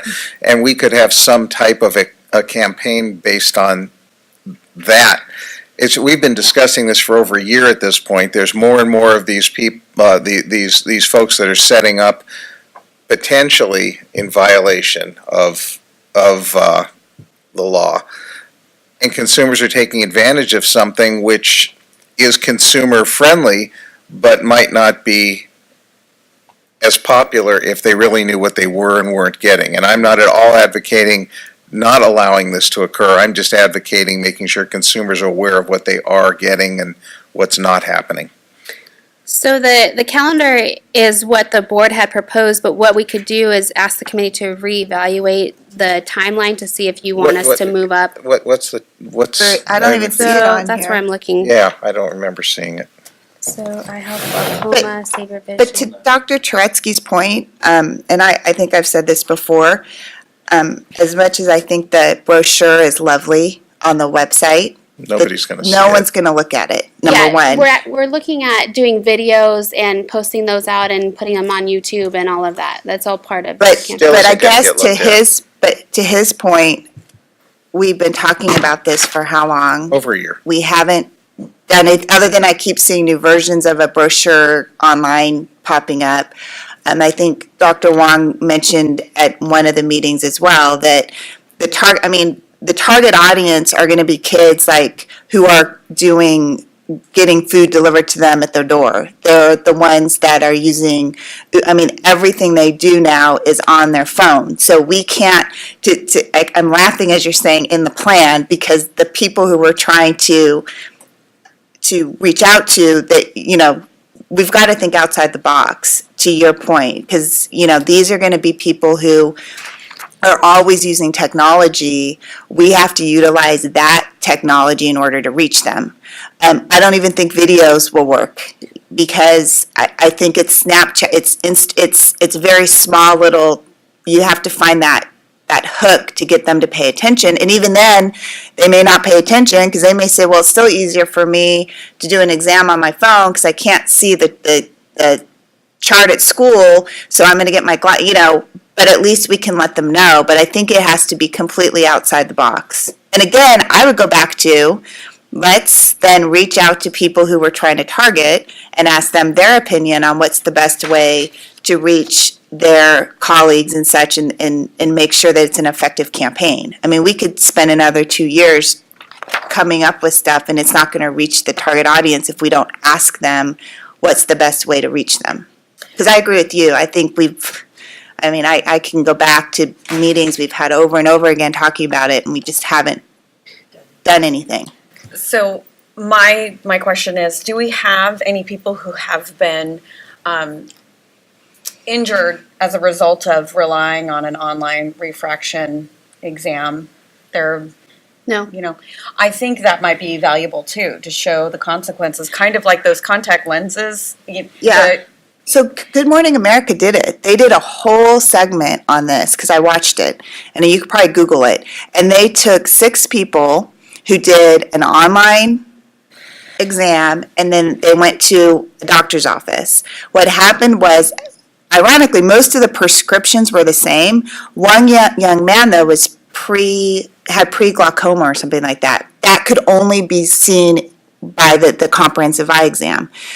So you could even, for the time being, link to something like that. It's already been done. There's, I don't know that we need to show that it's a bad thing. I think we just need to show that here's what's going to happen. You could get your contact lens or your glasses prescription, absolutely, but you're going to miss out on, all these other things that most consumers, I would assume, don't know that, diabetes, glaucoma.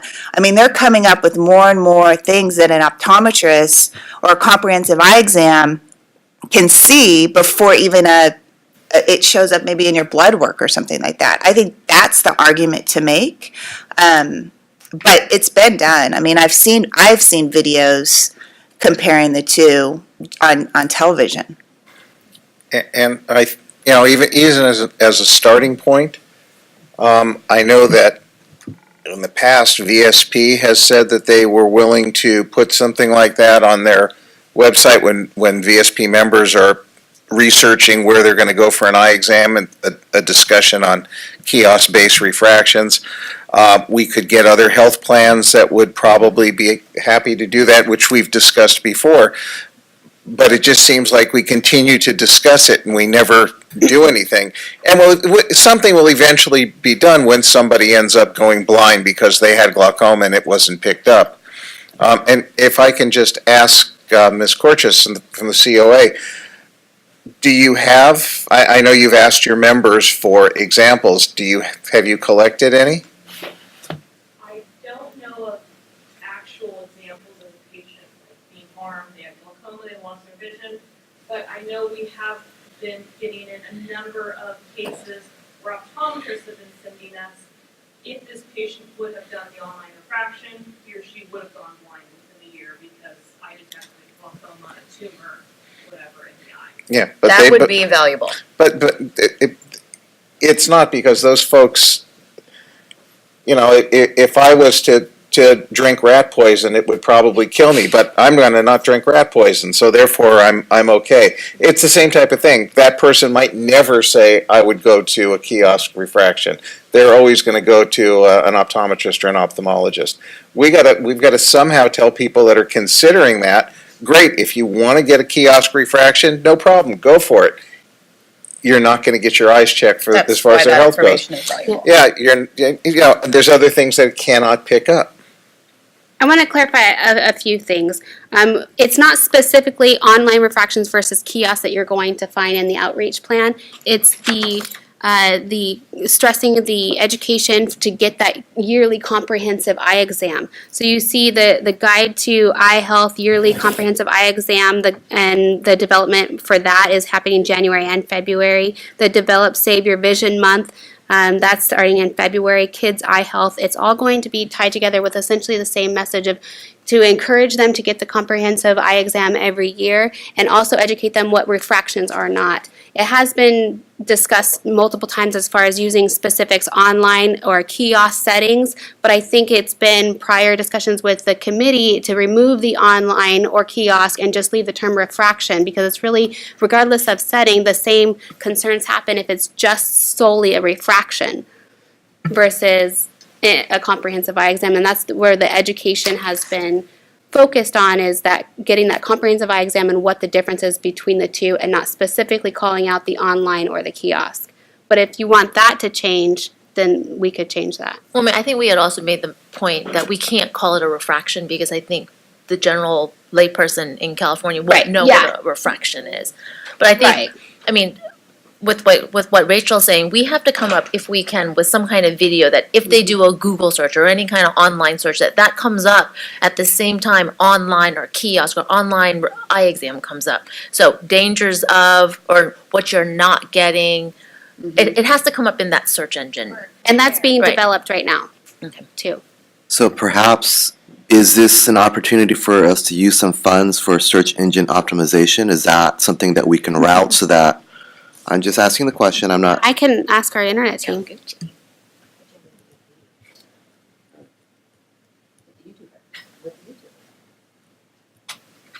And I don't mean to, I think with my question, it's probably going to take it to a different direction. I don't mean that.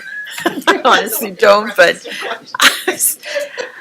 with these online refraction, do you think is there a way to tally how many people are actually using it? Is there a certain number already? Because in my experience, I see that still there's a lot of consumers not even having an eye exam. I just walk around and where I work, and I said, "Have you ever had an eye exam?" And they're nodding their head, no. Went to the DMV, had it when I had my. That's when they had to. So Ruby, I will say that on my daughter's Instagram, she was getting ads for online refraction from a company to do it. And she's, so they're advertising and they're using social media.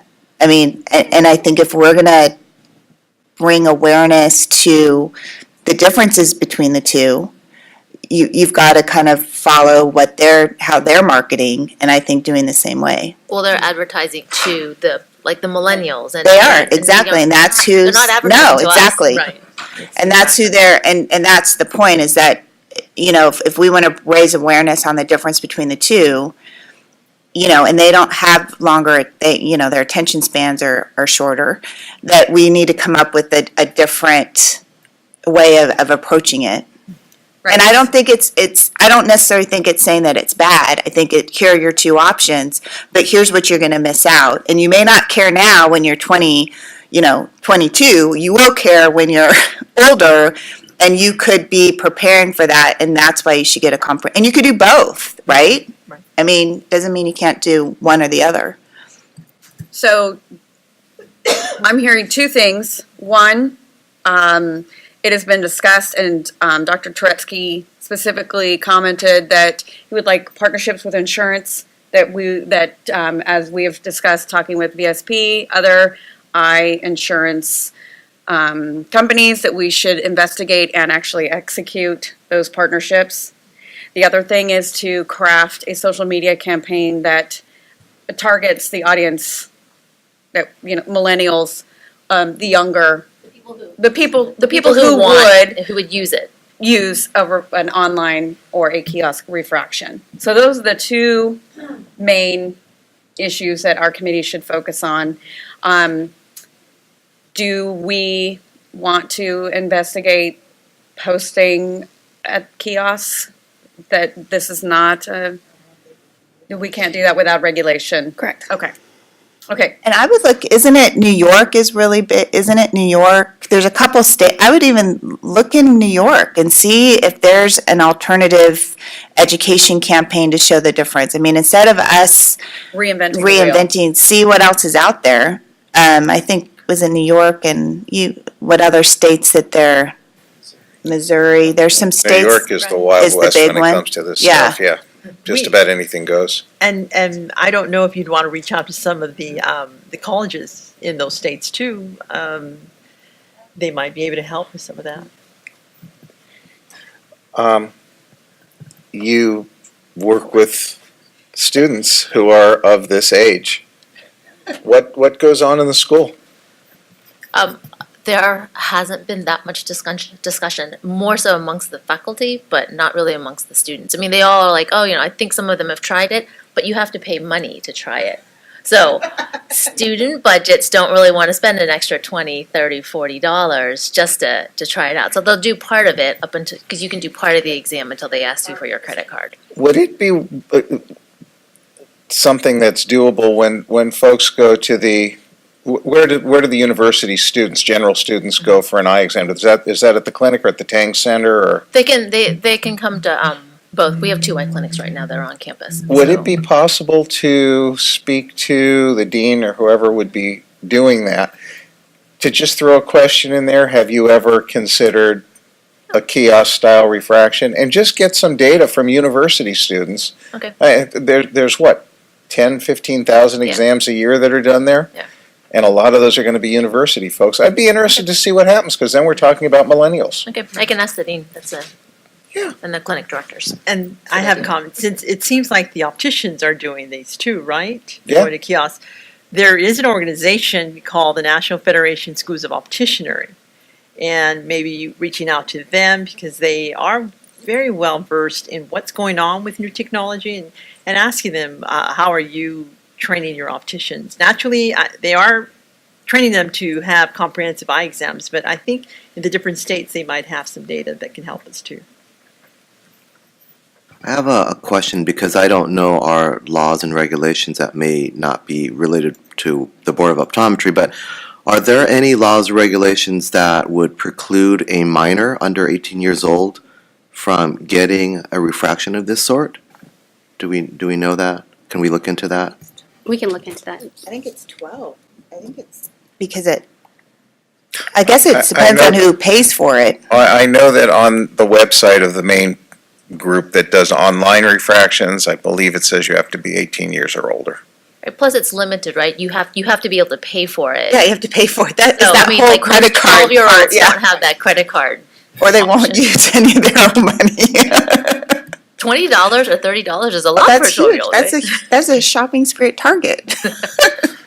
I know you're going to have to leave in a half an hour, but I was thinking maybe we should take a 10-minute break. Do you want to finish this topic, do public comment, and then do the break? Yeah, we have to do public comment. Yeah, I know, but I just Fine, want that's to, fine. just figuring out time. Okay, so on public relations and outreach, you did have a question or comment? Can you come to the microphone? You're getting a workout today. That's all right. I'm glad I came here today. I really am, because these are topics that I experience on a daily basis. First off, I had 5 years' experience with VSP, and I will tell you on Auto, which was their iPad application for measurements, there was a disclaimer that this does not preclude a full eye exam. Okay, so I think that there's 2 different things happening from my experience. There's those that want or are interested in online refractions, and there are those companies that are just using the online for measurements. But they're both critical things that are not working as well. And I would invite the new board member to speak about what Warby Parker's doing, because Zenny Optics and all these other companies that have these online services, I recommend that the board actually go and spend the money. Spend your money and go for one of these eye exams online. You will understand what they're trying to achieve, number one. Number two, you'll also see those companies that are strictly doing it for measurements and those that are trying to capture the eye exams. Okay, so it's two different things. The other thing is if you're purchasing a pair of glasses from Zenny Optics, Zenni, you don't pay for the measurements. That's part of the cost of getting a pair of spectacles. So, you know, it's not just millennials.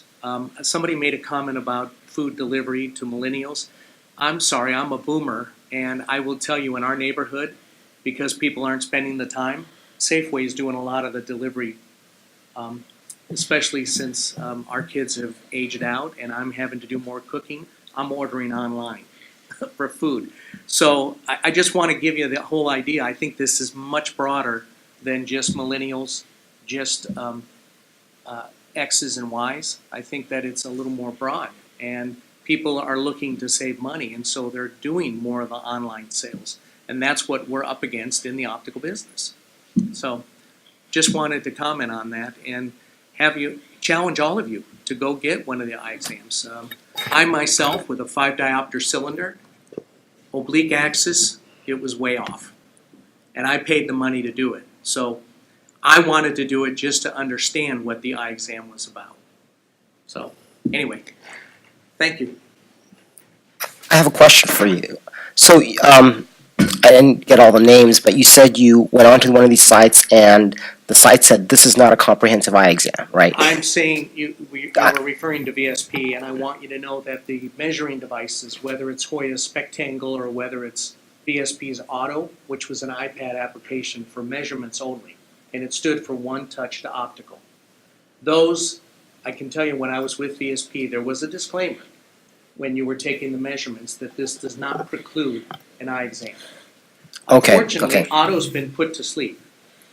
VSP has abandoned that measuring device. When But you're there are talking about companies- measurements, you're talking about like PDs and seg heights, not refractions. Well, PD, seg heights, vertex.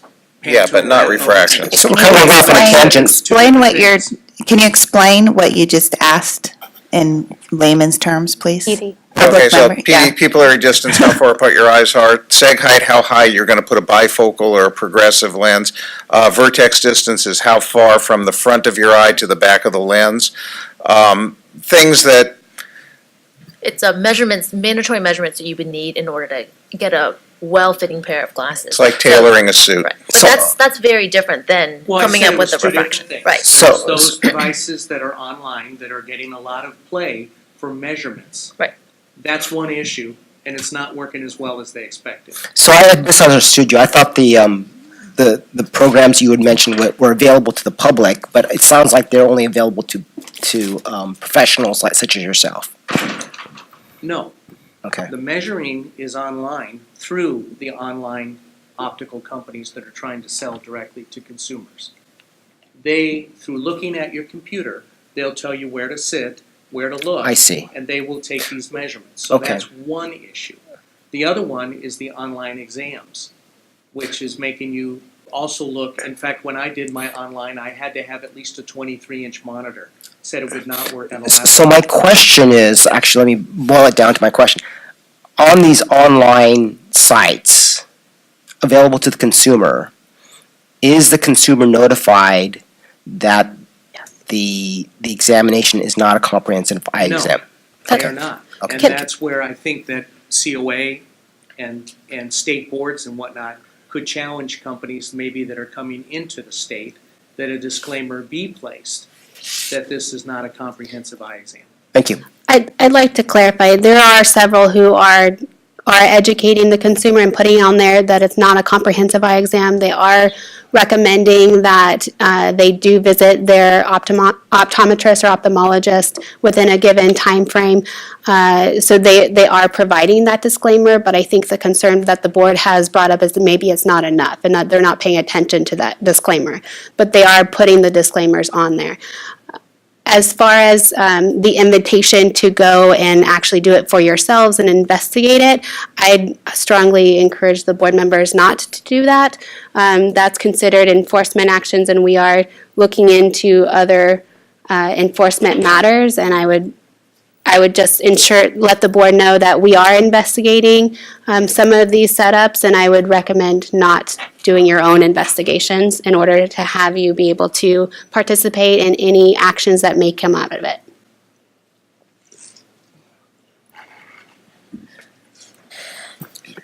Any other public comments? Any other board comments? All right, so shall we do a 10-minute break, and then we will resume with Practice and Education Committee report.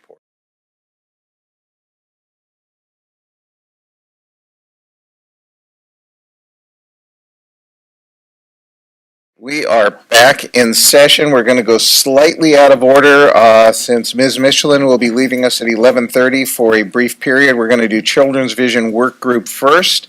Ms. Michelin and Dr. Kawaguchi. Okay, as many of you are aware, last year we had AB 1110 that was authored by Assemblymember Burke, and it was held up in Assembly Appropriations Committee. We've had discussions with the member, with the author's office, and she's still very committed to the bill. But we've decided to take another approach where we are going to let AB 1110 die a quiet death in Assembly Appropes, and we're going to introduce new legislation. So the author is putting in a spot bill. The deadline to introduce legislation is the 16th of February. So we are putting in language, so we'll have a spot bill. We're working with the author's office on the language. It's still going to be very closely resemble our mission, which is to raise the awareness for parents on the importance of a comprehensive eye exam for children. I will say that when she introduces the legislation, because we are in the second year of a 2-year cycle, it's going to go extremely fast. It has to clear both houses of the legislature by the middle of September. So we will definitely need the help of all of you when it comes to talking with your elected officials, when it comes to getting the word out to help us get letters of support for the legislation. So that is where we are at on that bill. As soon as I think we have something in print, I think, Jessica, you could forward out the language once there's nothing in print as of today. So just wanted to give you that update. Dr. Kawaguchi? No? I don't know if there's any questions. When would the votes be occurring on that? When would the procedure start to get things moving for votes? So probably the last day for bills to get out that are 2-year bills is January 31st. So they're not going to take up anything until they clear out all of that. So probably I'm looking February-ish, March. So we do not know. Last time the bill only was referred to Education Committee, so it only had to go through one committee. We're hoping that it'll only go, but we have no idea. It could end up in Health. We won't know until we get that referral. We do not know what type of appropriation will be added to that. Chances are it'll probably go back to Appropriations Committee. So we have to get through those hurdles, and then we have to get it out of the Assembly, and then it goes over to the Senate and follows the same process. Do you anticipate the same groups lining up against you this time? I would assume that the major opponent will still stay as in opposition to the bill. We've offered numerous times to sit down and try to engage them in discussion. Unfortunately, they've chosen to not engage, at least with members of the board or the stakeholders group. We are working, though, with some of the other folks that were in opposition to see if we can either get them to be neutral on the legislation or hopefully support the bill. We did make a few, we're willing to make a few changes in that one of the issues was doing a pilot project and looking at collecting the data. That's something we might consider. So I think we've tried to be as helpful and work with the opposition as much as we can. But I just don't know that that's going to get the major opposition to come on board or go neutral on the legislation. Board questions? Is there any other questions? Do you have anything to add? Public questions or comments? Okay, let's back up then and go to item D, Practice and Education Committee. Dr. Chawla is the committee chair. She is unavailable today. I am not on that committee, so I'm going to ask our executive officer if she can give us an update. Yep, this one is usually a short update anyway, but we weren't able to get the course completely ready for the Practice and Education Committee to approve. This is the course that the board staff is developing in order for the board to offer continuing education credit to optometrists. So we are still in the process with that. So that one was not discussed. And then the Practice and Education Committee also reviewed the practice-related information on the board website and decided it is still current and relevant and to maintain that information on the board website. And then it approved a few courses and denied a whole set of, I believe, 10 items for the courses. And when they deny it, they give feedback back to those individuals to if they want to resubmit. Why are things usually denied? So if it doesn't meet the criteria in CCR 1536, then they would deny it, or if they feel they don't have enough information to make that decision. I just have a question on continuing education. If I know that now we can take continuing medical education. So something Within the regulation. right. It's not all. When that is submitted for renewal, it's just accepted, right? Right, if it fits within that criteria, it's accepted. You don't have to, okay. With that said, though, there are some where we would just get a certificate and it's not abundantly clear to staff what category it falls under. And so we work with members from the Practice and Education Committee to help clarify what category it falls under. Okay. Board member questions? Public questions, comments? Okay. Legislation and Regulation Committee report. Ms. Michelin was unable to chair the last meeting, so she was not present. I was present, so I'll give a little update along with help from the executive officer. The Mobile Clinic Task Force. Before we even proceed with the Mobile Clinic Task Force, the task force, to the best of my recollection, was made up of Donna Burke and Dr. Wong. Is that correct? And Donna Burke is no longer on the board. She has moved out of state, and we wish her the best on that. But the suggestion from the board president was that the Mobile Clinic Task Force become its own standing committee with 5 committee members.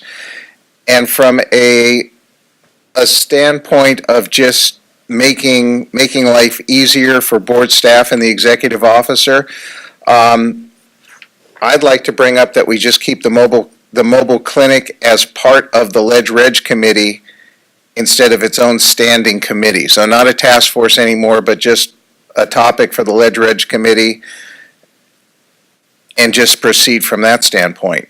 And I'd like any input that board members would have on that. I agree. Actually, I think I made those comments when we first talked about making it a work group as opposed to Ledge Reg. This issue, and I think Dr. Wong, you and Marie, we were all on that original Ledge Reg committee where we did a hearing, and I think we all realize there's so many pieces to this issue.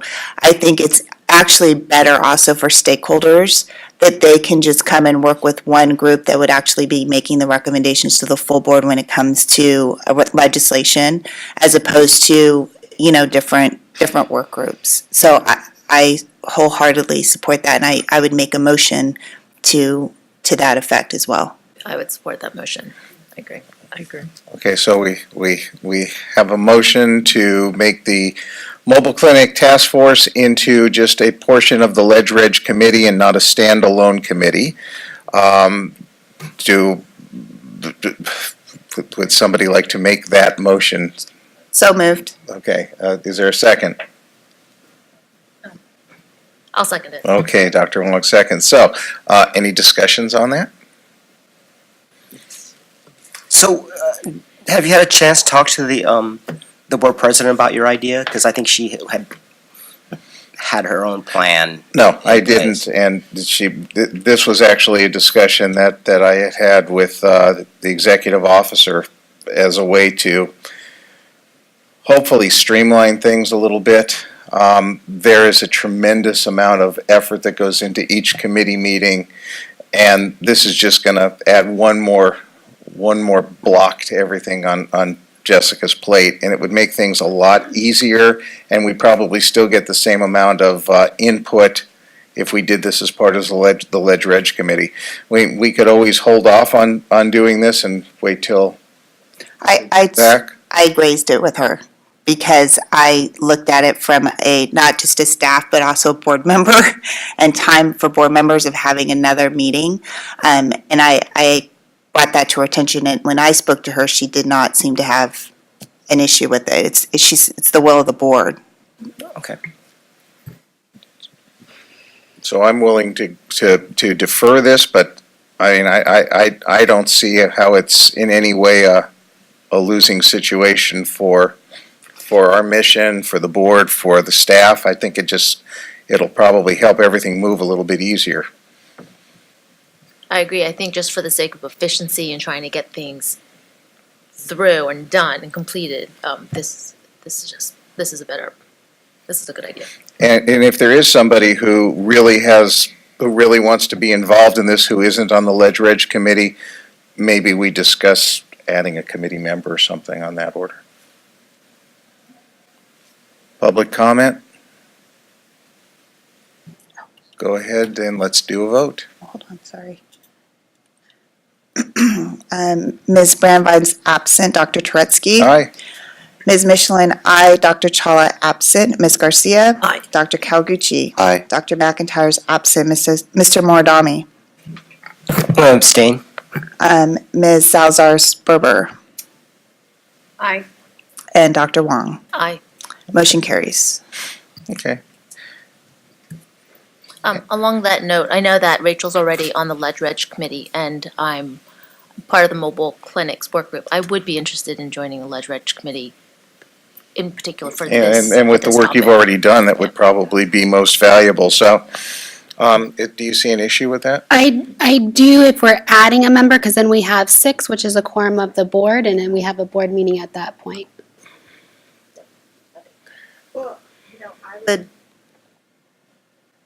I think Donna was on Ledge Reg, though. No, she was not. Oh, she wasn't? Oh, well, Oh, maybe. wait, was Donna? Yeah. You're Yes. right. Yeah. I apologize. Yeah, Donna was So on you could Ledge take Reg. Donna's spot. There you go. There's a solution to everything. Thank you, Rachel. And just as an aside, the mobile clinic task force will be continuing to deal with stakeholders. We've had input from COA, VSP, Luxottica, schools and colleges, California Congress of Seniors. The discussion really, at this point, had been providing care specifically to homebound patients, but there's been discussion of expanding the mobile clinic. Well, it's not a committee, mobile clinic task force, to really look into mobile optometry in general. And that's how things will probably be panning out over the next several meetings, to look at this in a global perspective instead of an individual perspective for just homebound folks. Immunization form and proposed regulation. We're going to probably need to make a statute change in that. The immunizations have been approved. It's already set to go, except In the wording of the statute, it says that the training program has to be endorsed by the Center for Disease Control and Prevention, the CDC, and there is no such endorsed program that the CDC has. So we have to get that changed in statute so we can actually proceed with the program.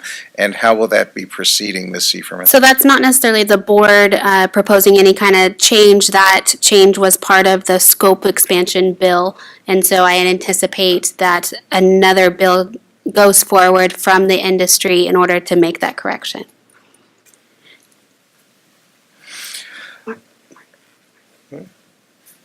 Oh, hello. Hi, thank you. So,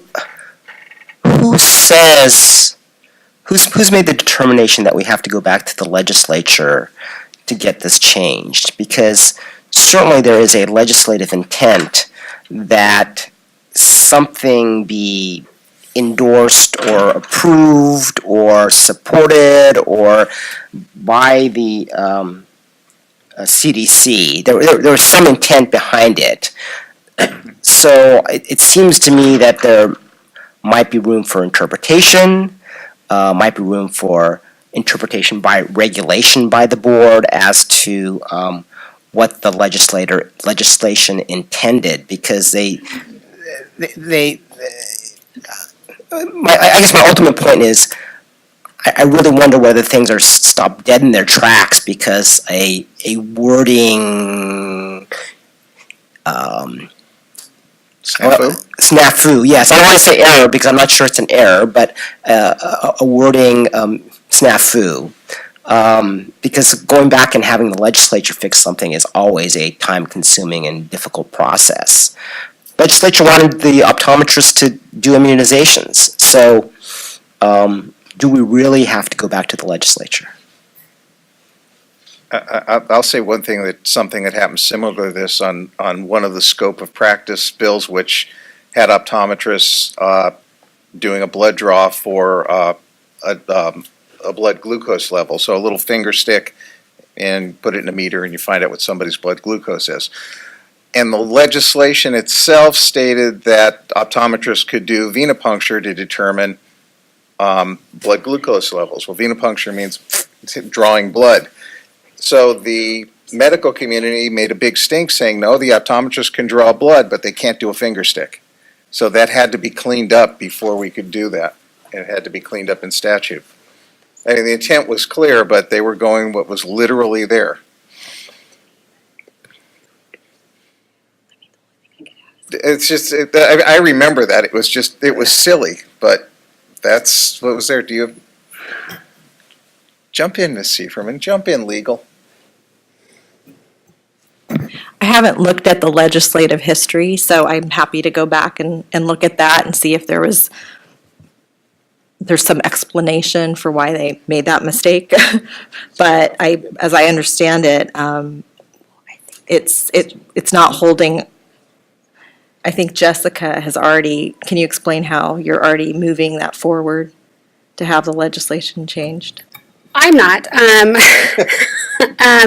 So a couple things, and I invite COA to add any kind of clarification, but it's my understanding that this language came from what was currently in place for pharmacists, but there was another section that says that, I don't know if that was the pharmacy schools or some accrediting agency related to pharmacy would be sufficient. So it was either the pharmacy training programs or a program endorsed by the CDC.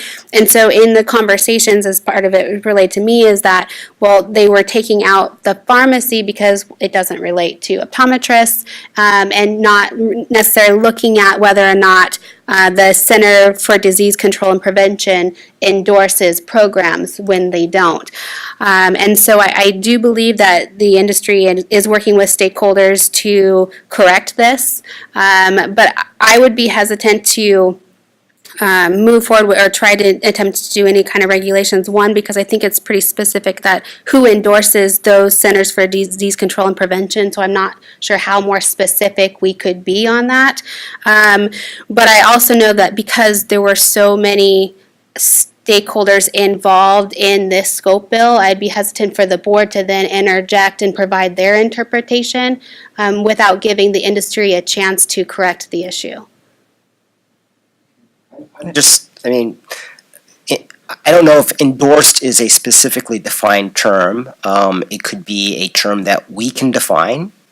The legislature passes laws that don't make sense all the time, and it is up to the regulatory agencies to put those rules into real effect. There's a rule of statutory interpretation that the legislature never passes a law that has no effect.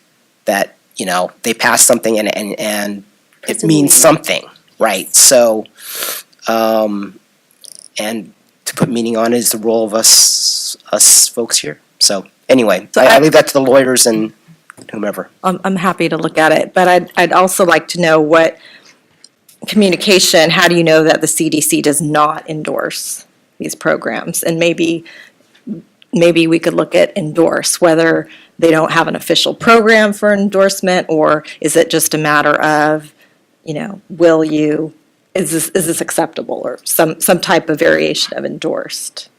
So I've done my own research looking for these, and I'm not able to find them, and then the industry did let me know that it doesn't exist. Yeah, Kara Corches on behalf of the California Optometric Association. Jessica's description of what happened while we made the sausage that is this bill is exactly what happened. It was kind of an oversight. We struck one section, and therefore now CDC no longer endorses educational programs for immunizations. So then we're kind of in a holding pattern. While Mr. Morodomi's comments would be certainly appreciated by us and would make our life easier, we have been talking to other stakeholders who came to the table and negotiated this bill into what it is today, and let them know kind of the holdup we're having with immunizations, but we just haven't determined what legislative vehicle would be used to fix this.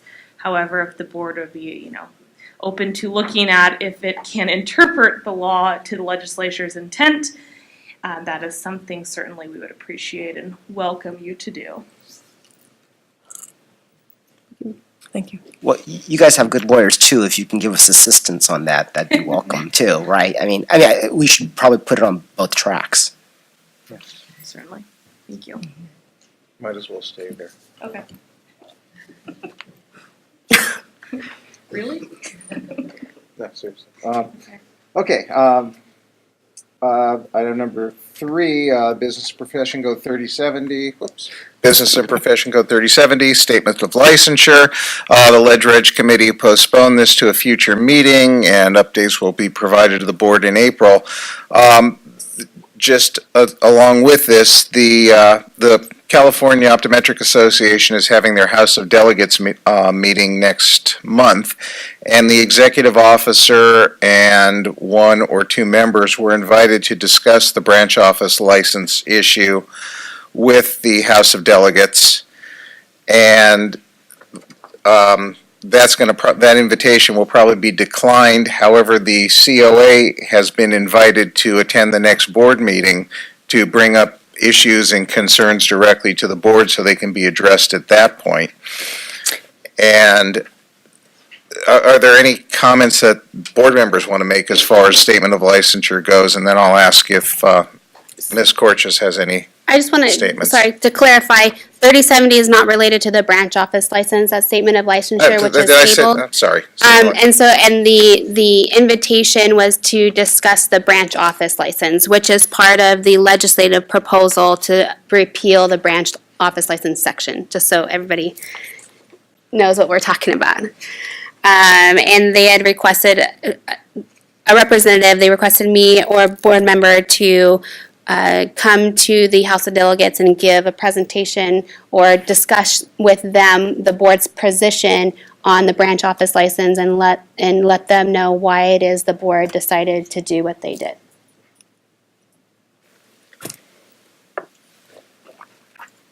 Questions? comment? Yeah, Kara Corches again on behalf of the California Optometric Association. Just want to let the board know kind of why we had an existing position that we did not want any change to the branch office law, and that came from our House of Delegates, which is our governing process. Every year we have an annual meeting of our members where they come together and elect their board of trustees and vote on association policy.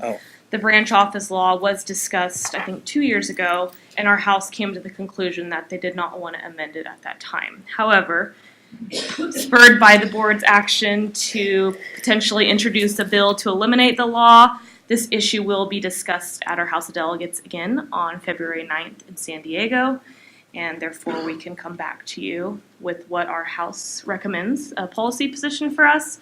But we certainly will attend the next board meeting. I'm going to be here regardless, as always, but I'll make sure that we have someone from our leadership come as well to discuss the branch office law with the board. Am I good to go, Dr. Drew? Yeah, you're good. Yeah, I'm mixing up my 3070s and my 3077s. 4 was also postponed. Hmm? Number 4 is also postponed. Yeah, thank you, and number 4 is also postponed. Okay, proposed legislation for 2018, item number 5, which I just mentioned, the branch office license. What else do we have? So we have what the committee considered, and some of it is technical, adding California to wherever the state board or board of optometry is mentioned to make it more consistent. We have in there the repealing of 3077. There is a recommendation from the committee to change when optometrist license, when licenses expire. This would make it more consistent for initial applicants, because right now it expires on the last day of their birth month, giving that initial license period a very shortened period, and it caused a lot of confusion from the applicants of when the best time is to apply, how long they're going to get their license for, and so this streamlines that to where it's 2 years from the date of issuance, and then every 2 years thereafter. So that was the recommendation from the committee, and then we had potential amendments for 3147. This is allowing branch office licenses, statement of licensures, and fictitious name permits to be renewed, restored after they have expired. Currently, there's nothing in law that states how to restore these licenses, and so historically the board has taken bits and pieces from 3147, but if you read 3147, it's pretty apparent that that is only for optometrist license, even though it doesn't say optometrist, because it talks about requirements such as taking the law exam or taking the national exam and continuing education, and those things aren't required. So we were just cleaning it up in statute to give that authority for the board to restate and renew these expired applications. Number 7 is potential amendments for 801, and this one may be kicked out of 801 and kicked out of the Omni Bill altogether, but this was hopefully giving some more parameters around what is reported to the board as far as a settlement, because right now it's just a settlement report that is very minimal and doesn't give us a lot of information. And so what we were proposing was taking language that is existing for the medical board as far as what is in statute to require for settlements and give that information. We're looking things more like the actual settlement report, because we don't get that currently, to get the depositions and documents, some actual evidence with the settlement report rather than just the settlement report. This may be controversial because 801 encompasses all the healing arts boards, so you're looking at some pretty big associations who are not necessarily for it, so we may want to look at either amending something in our statute and working with stakeholders as well. But the thought process is we propose this to the Omni Bill, to the Senate BNP, and work with them on alternative solutions if this is not the best way to go. And I think that's all for the legislation. Are there any questions on the proposed legislation for the omnibus bill? Question on number 7. On 801. I remember we were discussing the fact that $3,000 was pretty minimal. Didn't you say this was like from the 30s or something when that originally went in? Yeah, that was put in quite some time ago, and in all of 801, if you look at the rest of it, you have these other carve-outs for other healing arts boards who have changed it to a higher amount to $10,000. Even that's pretty minimal. If I shove my finger into a person's eye and cause damage, and Don't do that. I try not to. It hasn't happened for a while, and I try not to. And I say, look, I'm going to give you $20,000. You sign this non-disclosure agreement, and nobody knows. And they do that, and there's no way that the board will ever find out about that, right? Right, unless But it's not going through insurance, so there's nothing that mandates that if somebody wants to pay their own claim, correct. that'll never come to the board. Right, the patient could still complain, but otherwise we would not. There's no mandated reporting. These are pretty low sums of money. That's. And I do know that there are other pieces of legislation that have failed to increase that amount, but I could do some more history of why it failed and potential solutions to how to increase it if that's what the board chooses. Yeah, okay, just a comment. Yes? So, based on the fact that this is in the omnibus bill, that implies to me that no other healing arts regulatory agency has this self-reporting requirement? Is that, or are there some healing arts boards that do have this self-reporting requirement? So 801, it applies to all healing arts that are listed in there. Right. But what happened was, over time, boards made their own carve-outs. I see. So B through F, B through, F, are carve-outs for separate boards about the amount that, so if they don't have their own carve-out, everybody falls under 801A. I see, which does not require, okay. No, 801A does require, and that's the 3,000 amount. All right, maybe I haven't been following this issue carefully, so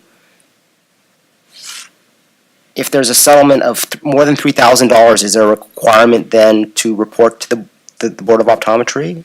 Correct, but it's not, it just says that they have to report it, and there's nothing we could do in regulation of what that report looks like, what the form is.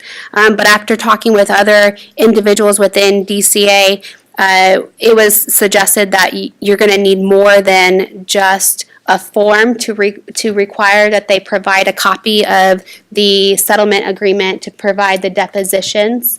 So among the discussions of what was best to do the form versus trying to do statute, we could try to do both. But let me ask another kind of off-the-wall question taken out of today's headlines. Let's say an optometrist or an optician sexually molests one of his or her clients, customers, right? And there's a complaint, maybe a lawsuit even, and that professional enters into a settlement of that allegation. Would that ever have to be reported to us? so a couple things. If it's over the 3,000, we would get it.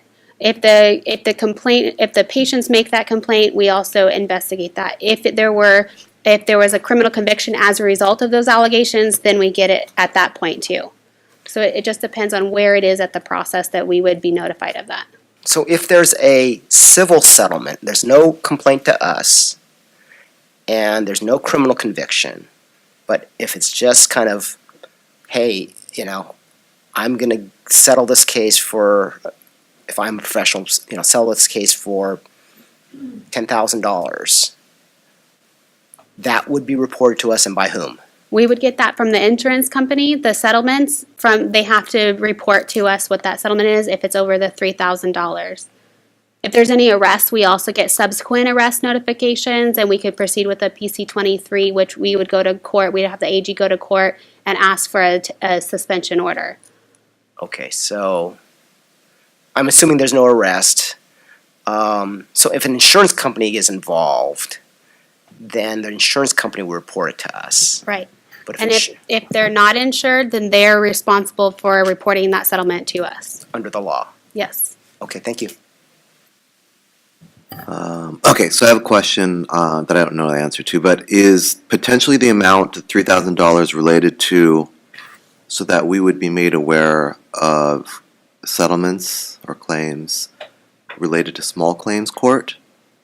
Is that a possibility? Potentially. I don't have the full history of that $3,000, but I can research it. But again, just because it's a low amount, that $3,000, that doesn't really mean that we're going to take any kind of action. In fact, staff is trained not really to take into account that amount of money because, like Dr. Tresky said, a lot of times it's easier for the insurance companies to just settle. And so there might not be any departure from the standard of care, and it could be a really high settlement amount. And so we've trained staff not to really put too much weight into that and to really look at the underlying circumstances that happened in the case. Because conversely, it could be something that did put the patient at risk, but the settlement amount is low. Correct, and then we wouldn't know.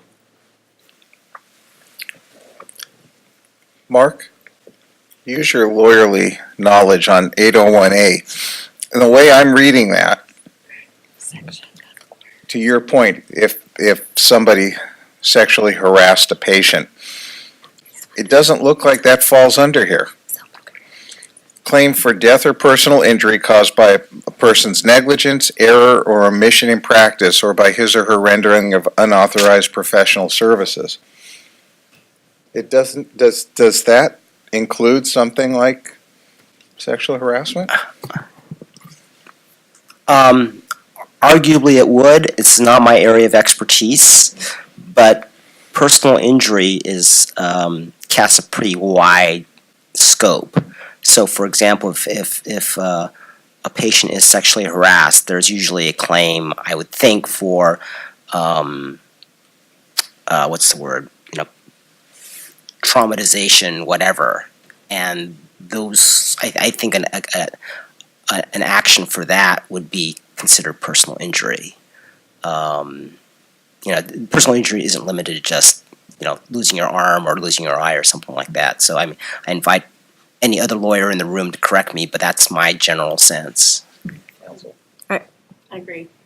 Yeah, and I'm not an expert on that, on the professional liability insurance, but I think it's broad. So do we need to take a vote to accept the proposed 2018 legislation? Yes. Do we want to make any amendments or anything like that before we vote on it, or? That's up to Yeah, you need do we public comment. yeah, but we haven't done anything yet to take public comment on, have we? Right. Yeah. So do we want to have a motion to accept the proposed legislation as it's currently written? I'll make that motion. Second? I'll second. Okay, public comments on this? So we'll take a vote. I'll go through this. Sid Brandline, President, is not here. David Turetsky, I vote aye. Rachel Michelin is absent. Dr. Chawla is absent. Ruby Garcia. Aye. Dr. Kawaguchi. Aye. Mr. Mordami. Aye. Ms. Salazar-Sperber. Aye. Dr. Wong. Aye. Motion passes. Okay, proposed 2018 rulemaking calendar.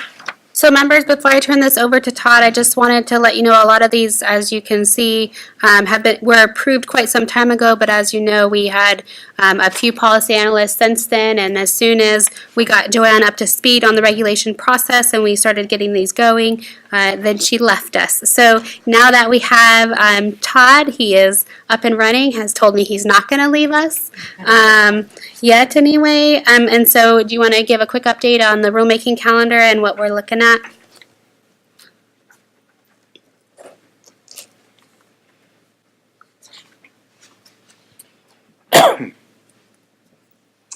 Hi again.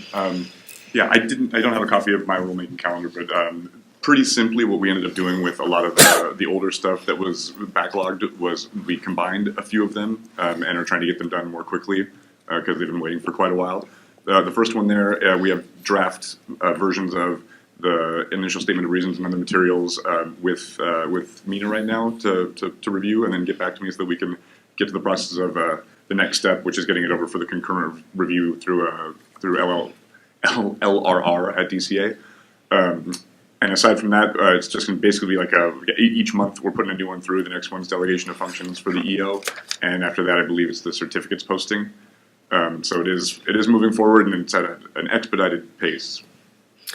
Before the rulemaking calendar, just to add, it was really ran concurrently. So we wait for one package to go through, and then do the other package, and then do the other package. But we are looking at where we can do it all at the same time, have one hearing for a lot of them, and get it done more quickly since it's been a while since these have been looked at. So we would need a motion, if there's no discussion on the rulemaking calendar, to adopt it, and then we give it to DCA and Department of Finance. So any discussion on the rulemaking calendar? I assume you've kind of thought of priorities of what should go first, or Yes. I mean, maybe you've answered by doing everything concurrent, together, whatever the fancy word is for together is. Yes. Okay, I'll make a motion then to accept the rulemaking calendar. I'll second it. Public comment? Take a vote. Sid Brandwein is absent. David Turetsky, aye. Rachel Michelin is absent. Dr. Chawla absent. Ruby Garcia. Aye. Glenn Kawaguchi. Aye. Deborah McIntyre is absent. Mark Mordani. Aye. Maria Salazar Sperber. Aye. Lillian Wong. Aye. Okay, motion passes. You want to do that now? Okay, well, it's noon. We will break for lunch. How long, we're moving along at a good clip. How long do you want to take lunch? Picking it up right now. Well, then, should we keep going until it's here? Moving along. Tried to cut me short there, huh? Sorry. my Okay, bad. all right. That was her intent. Number 8. Yeah, just like my wife. Possible action regarding Business Suppression Code 3109 related to optometrists accepting employment. I brought this up. Do you want to give a background on it, or you want me to? You. Okay, thanks. Okay, so right now, the way things stand in the practice of optometry in the state of California, an optometrist can only accept employment from another optometrist, from a physician or surgeon who practices ophthalmology, or from a licensed healthcare plan. Do I have all those three? Which seems relatively childish, in that we are a profession, and there shouldn't, in my opinion, there shouldn't be any reason that I, as an optometrist, should be unable to accept employment from any physician or surgeon. Why does it have to be a physician or surgeon who only practices ophthalmology? It just seems illogical to me. If there was a practice in a remote area that there was an internist who has a lot of diabetic patients, and he or she wanted to have an optometrist come in a couple days a month and do diabetic retinal screenings, I don't see why that physician should not be able to employ an optometrist to come in a few days a month to do that. But the way the law is right now, that physician can't do that unless that physician practices ophthalmology. Conversely, there is no law that prevents an internist, a psychiatrist, or anybody else from hiring an ophthalmologist to work in that practice, just preventing the optometrist from working in that practice. To make things even more confusing, if you are a properly licensed corporation, you could be a medical corporation, a podiatric corporation, a psychological corporation, nursing, chiropractic, acupuncture, or naturopathic doctor who owns a corporation, and then you could employ an optometrist. But if you're just a private practicing pediatrician or internist, you cannot employ an optometrist.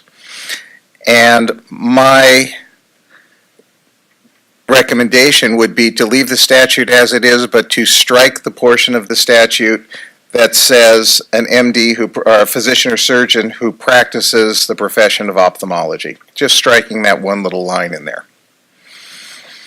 So with that, I open this to comments. So I have more or less a question because, and this is a question for Mina. So a physician, a medical doctor, they can specify themselves as an ophthalmologist, isn't that correct?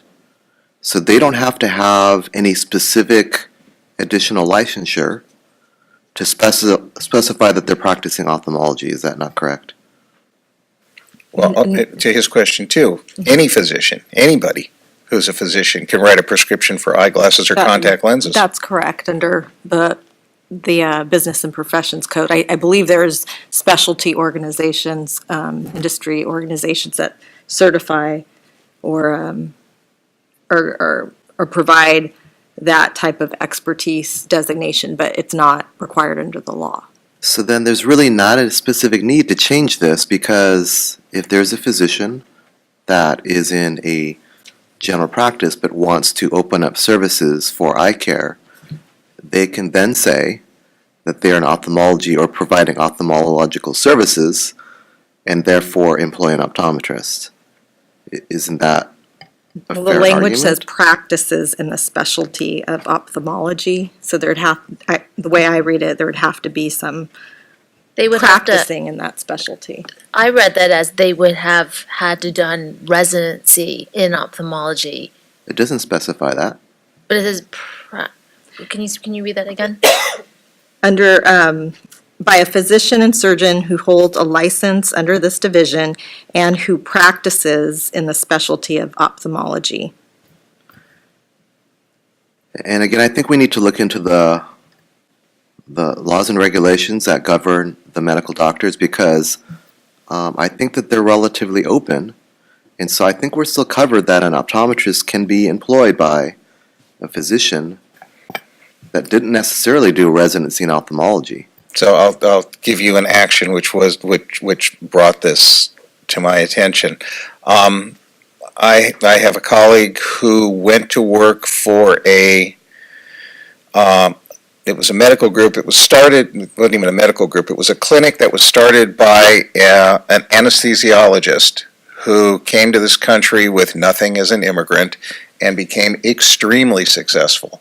And he wanted to give back, so he opened up a clinic down in Southern California, which he employed a dentist, a chiropractor, he even had a veterinarian working there, several different professions, as well as an optometrist. And there was a complaint lodged with this board about 8 years ago, because there was an optometrist working for this physician who was not a licensed ophthalmologist, and the optometrist had to give up practicing there. So every other profession was there, and this anesthesiologist was paying for them to be there, and the clinic was opened up as a sliding scale. So if you could afford to pay, great, you paid. If you couldn't pay, you pay what you could pay. And it was pretty much a charitable type thing. It wasn't a 501c3 or anything like that, but it was a charitable endeavor on this physician's part. But he couldn't have optometry because somebody complained, and it was found that, yeah, this was a violation of the Business and Profession Code, or Health and Safety Code. So I have, I think, two comments. One is a process comment. I'm looking at the board materials on the website, Yeah. and I don't see the report that you have up there. Yeah.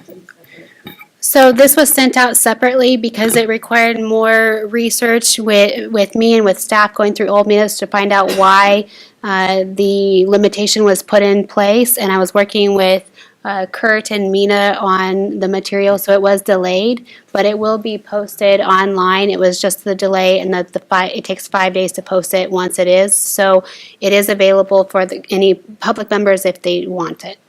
It will be, or it is, or it will be. It will be if it's not if it's not printed out. So you can- I guess my position is I'm not ready to vote in favor of this one way or another without having further notice and input from the public.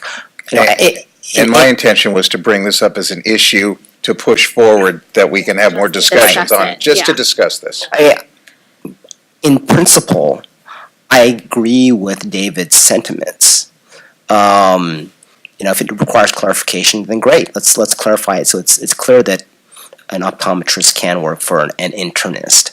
I would be interested in hearing either from the public or from staff or anyone else as to any kind of public policy considerations that we need to take into account in the opposite direction. So, for example, there is a rule that says for lawyers that lawyers cannot be partners with other professions. Like a lawyer cannot practice law in partnership with an accountant, for example. It may be archaic, but I think way back when the policy consideration was that, well, lawyers have a certain code of ethics or a professional responsibility that they have to abide by, and they should not. Another partner or an accountant, whatever, should not tell or influence that lawyer to practice his trade in a certain way, contrary to their lawyer's professional ethics. I don't think that's an issue here because the entire group are healthcare professionals that we're talking about here in the statute. But those kinds of policy considerations would be of interest to me if hypothetical or situation where it would be a bad idea for an optometrist to work for an internist or whatever the other group we'd be opening up to. We just need to think about it and discuss it. And if you look at the summary that was in that subsequent email, this statute was enacted 80 years ago, but the portion relating to a physician and surgeon who practices ophthalmology, that one part, that was added in 1972 or 74, which was right around the time that Pearl Vision came into the state of California. And from my recollection, because I was around back then, that was it. There was a concern that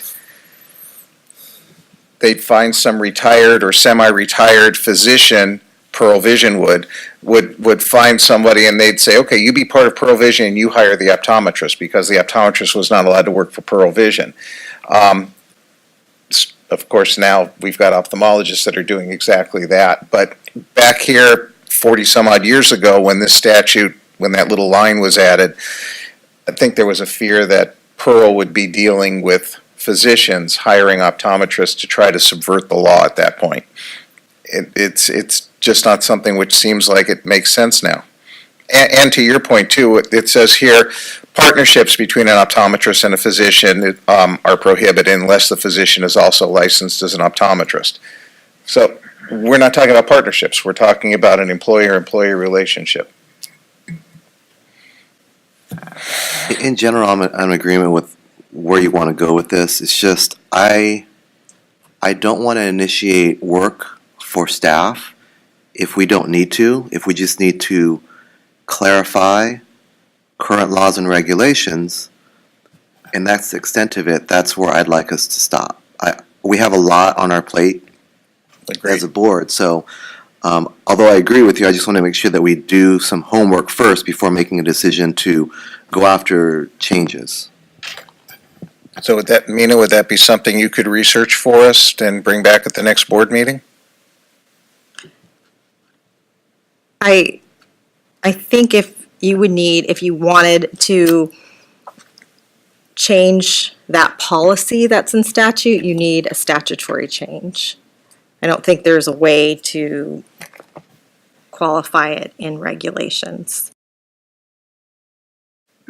It's requiring a physician and surgeon who is licensed and who has practices in the specialty of ophthalmology. So I don't see how you could eliminate that through regulation. Well, I think that's what we need some research on, is for a physician, what defines them practicing in ophthalmology. I think that's a clarification. If you go to an urgent care center and you've got a red eye or you have a particle in your eye, that that general physician is going to be able to remove a foreign body. They're going to prescribe an antibiotic for a red eye or steroids for a red eye, something like that. So is that general physician practicing medicine, or is he or she practicing ophthalmology? So, I mean, your point could be right. Is that person an ophthalmologist at that point? I don't know.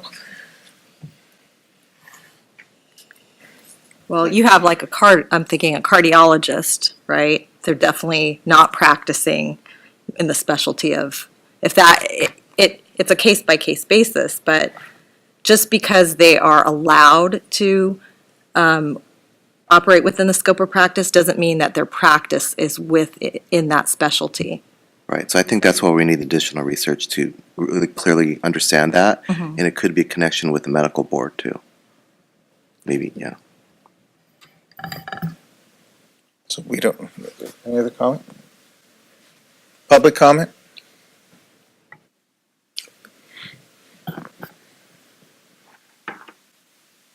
Well, my name is Philip Weber, by the way. I didn't meet each one of you, but I am a registered ABO optician, NCLE, and my question is, if you're going to be looking... One second. Okay. All right. Okay, thanks. So, I don't know what the laws are currently, but what would preclude a licensed optician in the state to hire an optometrist? I understand the ophthalmology optometrist, connection, but what would preclude a licensed optician in a private store to hire an OD? Business and Professions Code 3109. It's 3109? Yes. Okay, I will look up the statute then. It's right there. Okay. Sorry, I couldn't read it from back there. Okay. Thank you. Maybe you need an eye exam. I see 20. I have a good kiosk you can go to.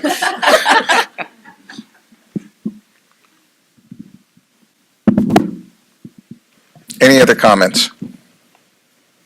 So we don't need a vote or anything on this, do we? No, we'll ask for additional research by council and bring it up at the next meeting. And with that, it's lunchtime. So it's 10 after 12. When do we want to reconvene? 1 or 1:45? What do you want? I have to step out at 1 is the only thing. How long will you be gone? Maximum 30 minutes. So we'll reconvene at 1:30. We'll take an hour and 15-minute lunch.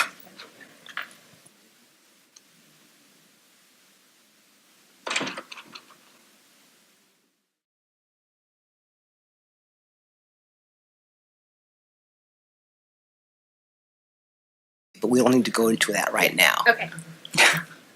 Okay, so It's a motion, yeah. we have the motion. Is there I second.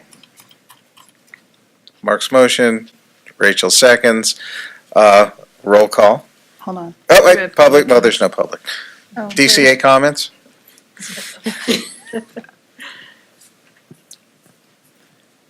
Hold on. Roll call. I'm waiting. All right, I'll I don't do have the my roll list. call. I don't have it in front of me, sorry. Okay, President Brandvine is absent, David Turetsky is aye, Rachel Michelin. Aye. Madhu Chawla is absent, Ruby Garcia. Aye. Dr. Kawaguchi. Aye. Deborah McIntyre is absent, Mr. Mordami. Aye. Ms. Salazar Sperber. Aye. Dr. Wong. Aye. Passes unanimously. I can't get my thing. Okay. Number 11, future agenda items. Does anybody have any topics that they'd like to bring up for future meetings? I have a topic. Okay. I'd like to begin a discussion on allowing more online continuing education. Right now, for renewal, an optometrist, a TPA certified optometrist is required to have 50 hours of continuing education every 2 years, 20 hours of which can be obtained online. With more and more courses available online, many of them interactive courses online, I don't see why it's necessary to force people to go to a meeting on a Saturday or Sunday morning and spend 8 hours in a classroom when they can pick up all the continuing education they need without having to leave their house. I know that's going to be a money loser for a lot of the folks that sponsor continuing educations and provide them, but it's definitely convenient for the providers who are going to be taking this education. And quite frankly, I've learned more online than I have in a lot of CEs that I've attended in person. So I'd just like to begin that discussion. Are you, is there a maximum number of hours that, you're saying all 50 online? Sure. When we have this discussion, I'd be interested in hearing what other boards do with this. I know for lawyers, it's called self-study, and it's permissible as it is here, but there's a limit. As there is now, 11. Yeah. Right. So we all have to have that discussion. Yeah. Yeah. Yeah, so if staff could gather some information from other boards. Yep. And just see what's going on right now, and we'd also like to get any input from stakeholders who are going to be negatively impacted financially from this, because they're going to have a say too. It'll be a good discussion, because you're raising, well, why is there a limit, right? I don't know. Yeah. It's a good point. This made complete sense 10, 15 years ago, but not with the way things have expanded now. Maybe I could get an eye exam and take CE online at the same time. If you have two computers going, you could. Just poke the bear. Any other agenda items that you'd like to consider? Okay. We're going to move into closed session. I'm going to reverse items 12 and 13. We're going to take up the evaluation of the executive officer first, but do you guys want to take a break, or should we jump right into this? Jump right into it? Okay, we're jumping in, so we are going to go into closed session. And what's the first topic? First topic is going to be item number 13, the evaluation of the executive officer.